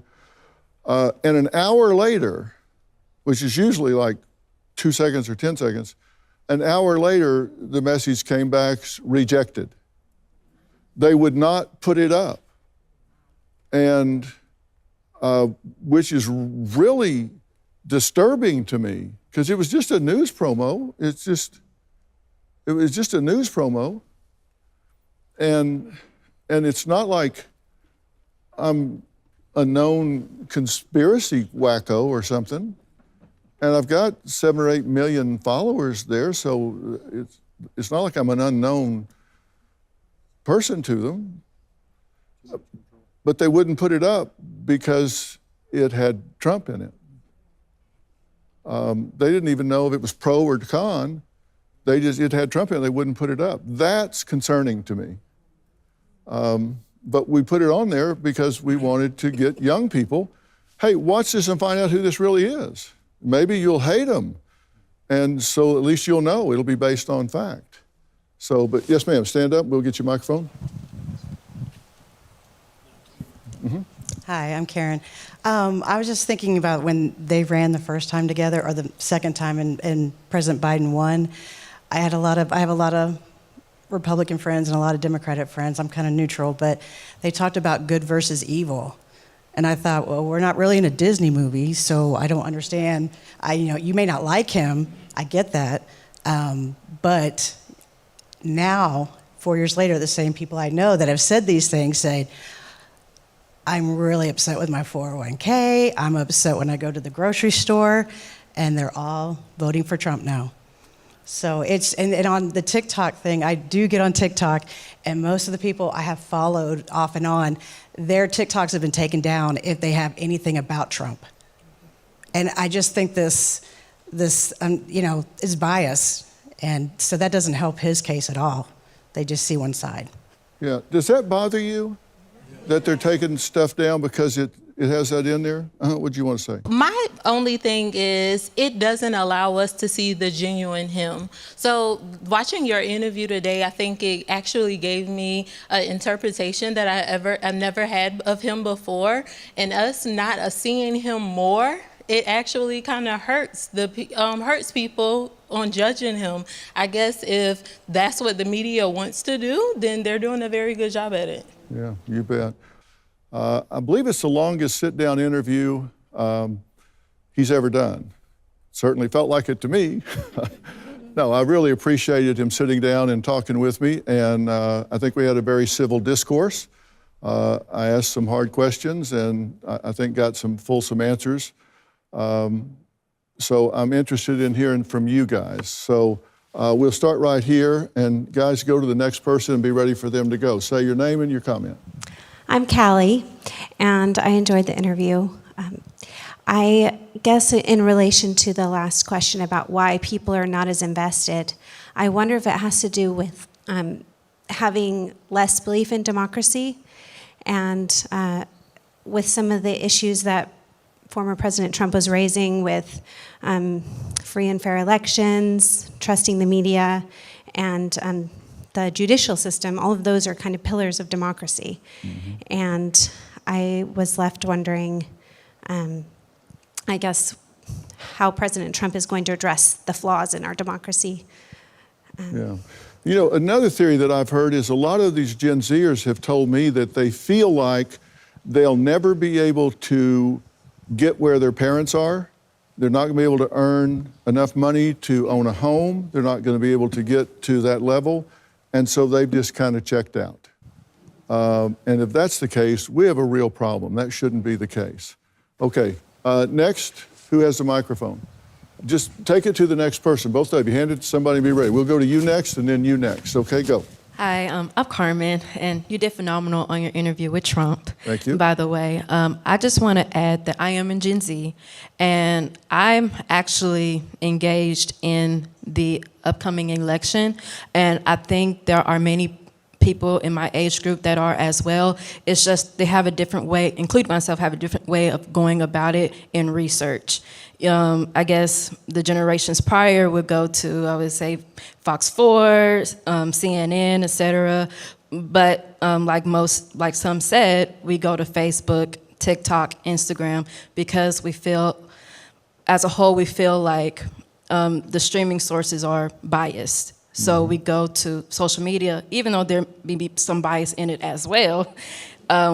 It gives us more. It gives more information for us to like think more and to have our own outlook on it. Do you ever check to see if something's true?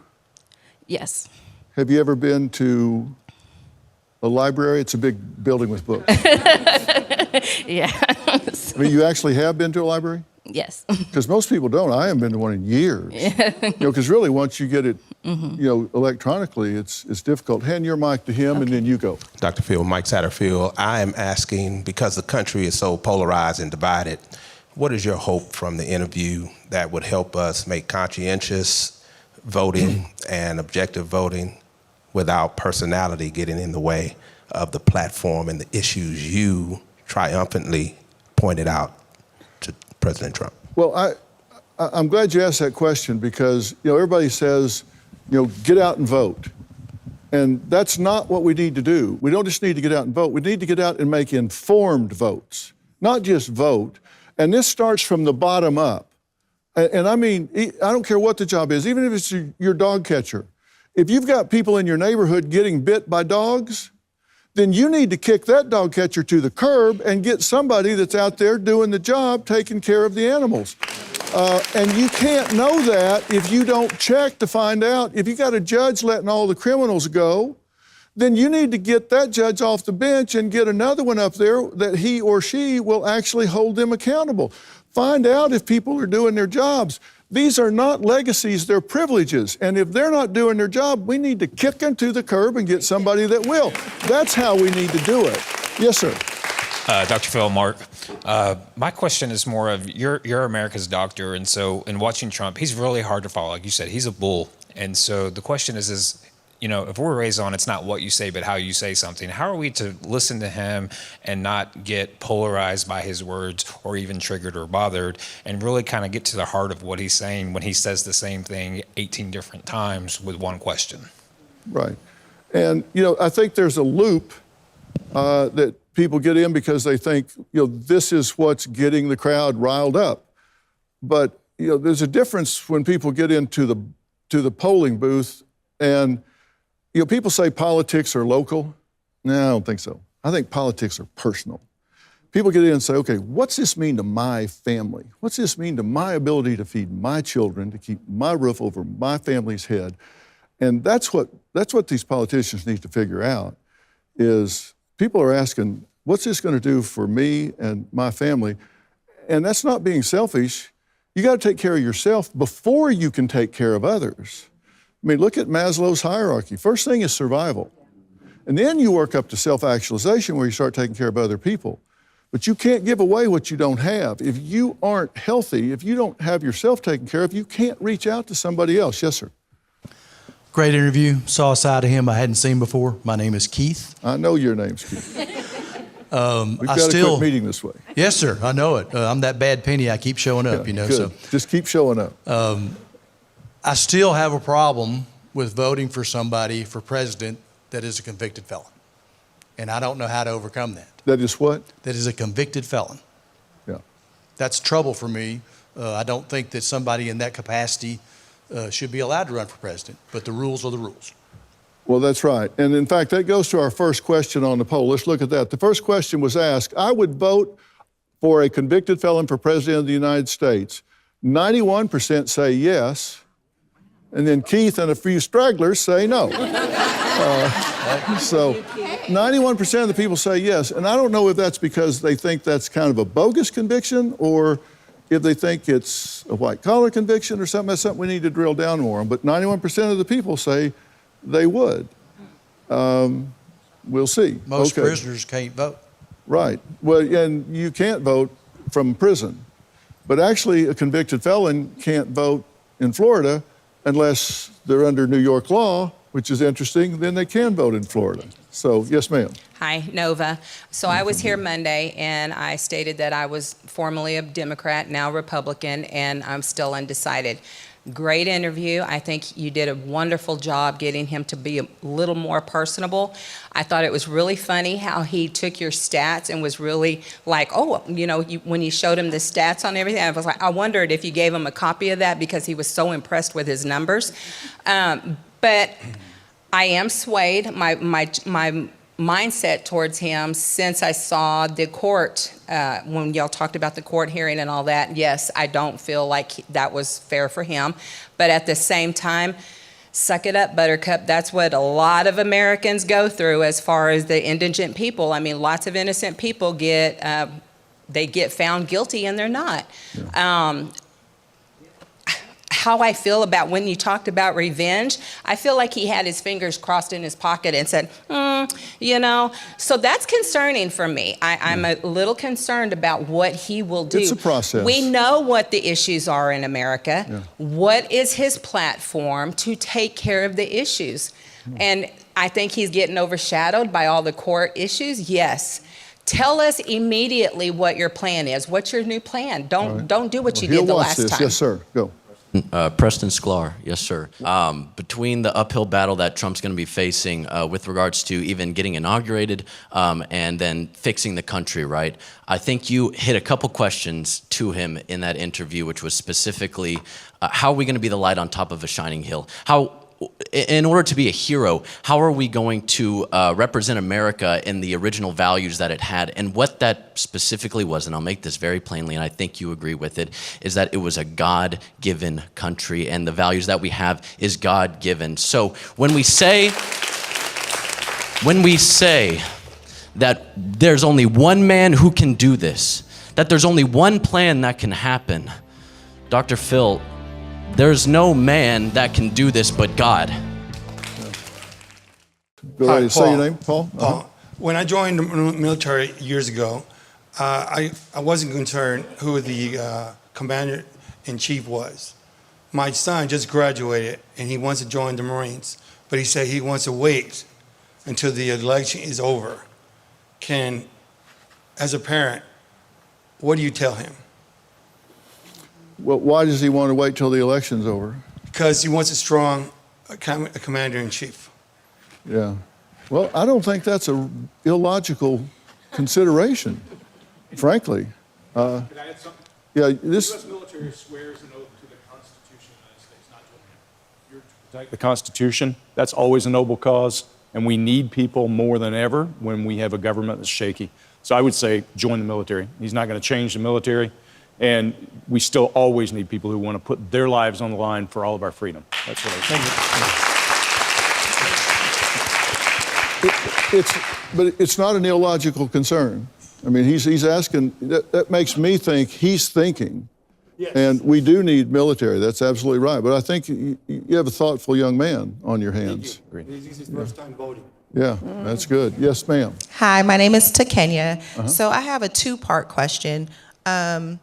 With the current state of the world, do you think a candidate can really get in there and turn it around, which is going to lead me to, what do you think the top qualities of these candidates are that would make them the best suitable candidate for the presidency?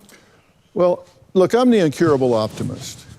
So, I do think somebody can get in and turn it around. And what do I think is the top quality is somebody that can get in and build some real bridges and network among the people. You've got to be a consensus builder if you're going to get something done. And I really don't hope for it to be Democratic president, House, and Senate. I really don't hope for that. I don't hope for a Republican president, House, and Senate.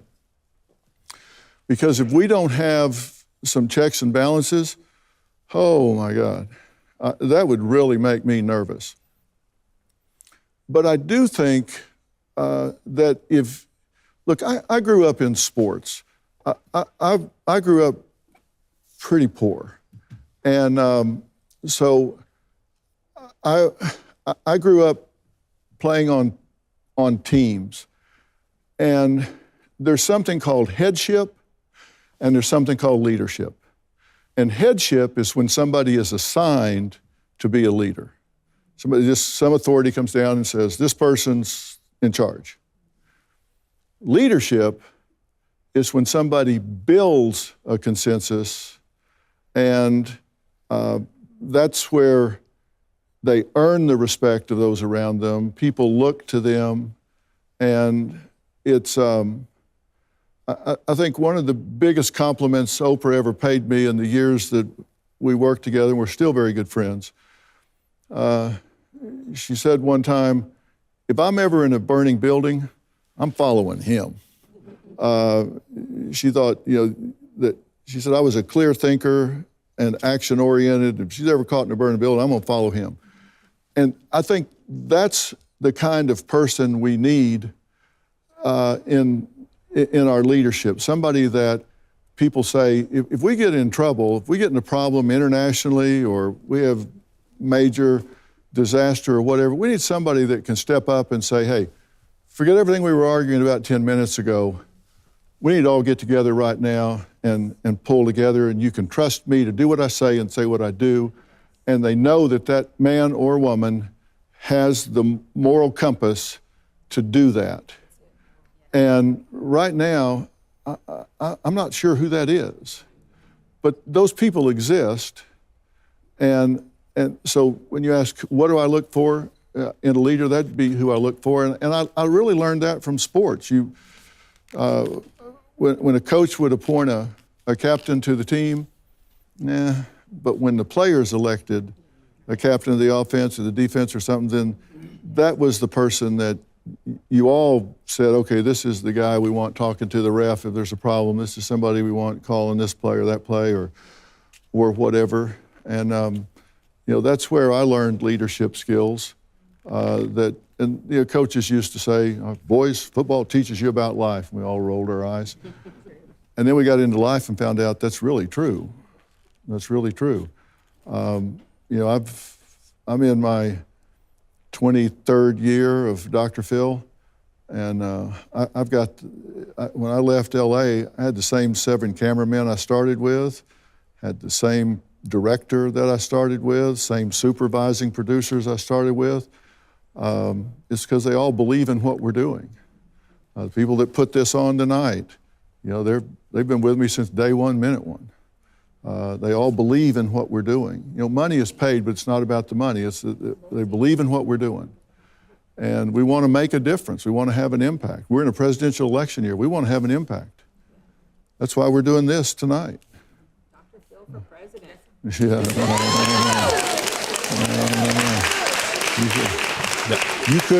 You couldn't give me that job. Yes, sir. I guess the question I have is for you, really, what did you take away from that? Again, he speaks, one question can be answered 18 times. And again, it's very hard to determine which answer is the right one. It's like it feels like he's always looking for the right edit, and editing himself. And so there's a lot of scattered thoughts. And so what did you take away from the interview, and what can we take away from what you took away? Well, it was, as I said, it was in phases. Now, we've known each other a long time. Like I said, not well. We're not like, we don't barbecue on Sunday afternoons or anything. But if we were in the same restaurant together or something, he would come over and sit down, same with me. But he walked in the room and said, it's going to be the highest rated interview you've ever had. Just joking around and stuff. And like I said, the first part, I let him do what he did. And then when I said, okay, I'm going to start asking some questions now. How do you deal with the stress of all of this? And what's the impact on your family? Is it worth it? When I started getting into those things, that's when I started seeing where he was in his mind, where he was in his heart, where he was in, just really his conviction and moral compass. And I came away with a feeling that he's been pretty battered and bruised through this process, but that he's convicted to do this. And, he comes across, in a way that sounds like braggadocious when he says, I know Putin, I know Xi, I know Zelensky, I know. And he does. He just feels the need to say it, but he really does. And I think they do respect/fear that he'll pull the financial rug out from under him. He'll do this, he'll do that. But I don't think that, as I was listening to him and when I talked to him about you need to not go on a revenge tour, a retribution tour here, I think he's still going to make noise about that. But like Hillary Clinton, lock her up, He never did. He made a lot of noise about it, but he never did. He never did anything to move in that direction. He says he's going to lock up everybody on January 6th that was moving there. I don't see that happening. I think I made a dent in him, and I'll probably talk to him again, and I'll keep going, and I think he'll think about that. And typically, if you accuse somebody, from what I know of psychology, if you call somebody a liar and they're not, they're mad and they're angry and they do want that revenge and they do want to make sure they set their record straight and they do get animated. However, if you tell somebody that they're a liar and they're not, they'll laugh it off and be dismissive and it's funny. So it seems like what was once subjective in our society is now objective, and now what is objective is subjective, and what we're seeing is a true response of somebody who's been attacked since 2015, and he's literally fighting because he is so mad at that perception. Well, if you falsely accuse somebody, they're going to be hot under the collar from day one, minute one. Now, he may be, he's probably hit a fatigue level. He's been under attack for so long. But generally speaking, when somebody's falsely accused, they're going to be a hot tamale from the day one, minute one. They're not going to like it at all. Talk to me. Sure. One of the things we know is when you falsely accuse somebody, their chin comes up, they expose all this weakness, they get defiant because they're angry at being wrongfully accused, and they're demonstrative. There's anger, there's all kinds of stuff going on. When a person laughs it off, you should be suspicious. Yeah. Mm-hmm. Okay, last question here, and then we'll go. Oh, you had a comment? Go ahead, and then we'll start here. Okay, I just wanted to ask you, it could have been my imagination. Say your name. Oh, Rita. But I felt like from the very beginning, I felt it was something I didn't expect from him. He seemed so grateful to you for taking the time to actually give him the time to interview him. And it surprised me, actually, because I don't think I've ever seen a side of Donald Trump that was ever humble before. Right. But he actually looked at you with such gratitude that he felt like that you were on his side and that he had someone who he respected, obviously, that you had given him your ear, and it was obvious that he thought that you were going to be fair and give him a fair shot at explaining what he had to say. Well, if you think about most of the interviews that he does, he's either completely under attack or he's being sucked up to. And I don't do either one. And we've known each other a long time, and he knows I'm going to let him tell his story, but I am going to ask him the questions. Like when I asked him the why question, and he went off on one of his walkabouts, I came back to, okay, now answer my question. Why? Why do you subject yourself to this? Why do you do that? And that's when he kind of got scared and said, wait a minute, I've seen you do this before. If I cry, I'm going to lose, my whole career is over. Don't do that to me. I think he knows I'll give him a fair shot to tell it, and I think he knows that people trust me to ask fair questions, and he knows that the interview will travel, and it has traveled. It's millions and millions of impressions on the internet before it even aired, and they've deployed 8 or 9 bot farms already trying to poison the internet. I mean, people have gone on the dark web and they buy these bot farms and come up, put thousands and thousands of fake accounts on the internet trying to poison people against the interview. So he knew this is not going to be insignificant. So it's not the normal noise. Yes, ma'am. So I was looking at your Say your name. Ashley. I was looking at your inflation and how you showed him the piece of paper and the difference when he was in office versus Biden. Mm-hmm. But at the same time, I know a lot of people are going to ask me this, is that COVID was during that time. And so that played a part in the inflation. So what can you help me understand? How can we factor in COVID with the inflation numbers and how COVID has impacted that? Well, you don't want to get me started on that. during COVID, the government printed and distributed $5.5 trillion to people that put $4.4 trillion of it in their savings and checking accounts, which means they didn't need it. When they print that much money, the money you had just went down in value. So if you had $100,000 saved away from working for years and years and years, it just became worth maybe $80,000. That's inflation. So, how does that cut one way or the other? And by the way, that started under Trump, not under Biden. So both of them have ownership in that. So it's very complex. Look, I can't add 2 and 2 and get 5 every time. I can read real fast and remember stuff really well, but I'm not good at math, and I don't tell people what to do with their 401k. I stay in my lane. But I do know that inflation has really gotten out of control. Don't you agree? And I think, I know with the Trump administration, taxes went down and tax revenue went up. Because you lower taxes, you stimulate business, and it generates more revenue. And they haven't figured that out yet. I think I would vote for my dog if he did flat tax.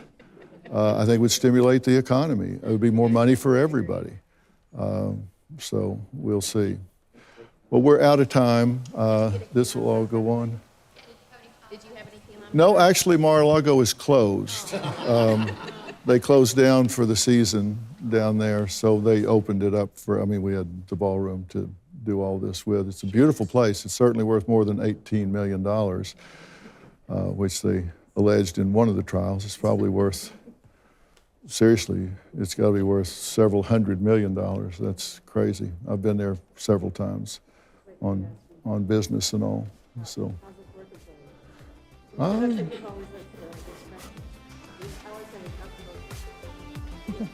Yeah.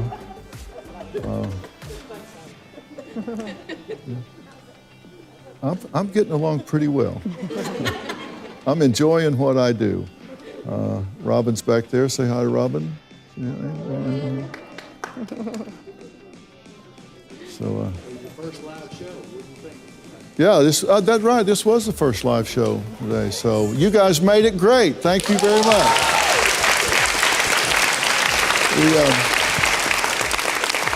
We came in to the second, exactly to the second, right? That's right. All right, guys, thank you so much. Appreciate it.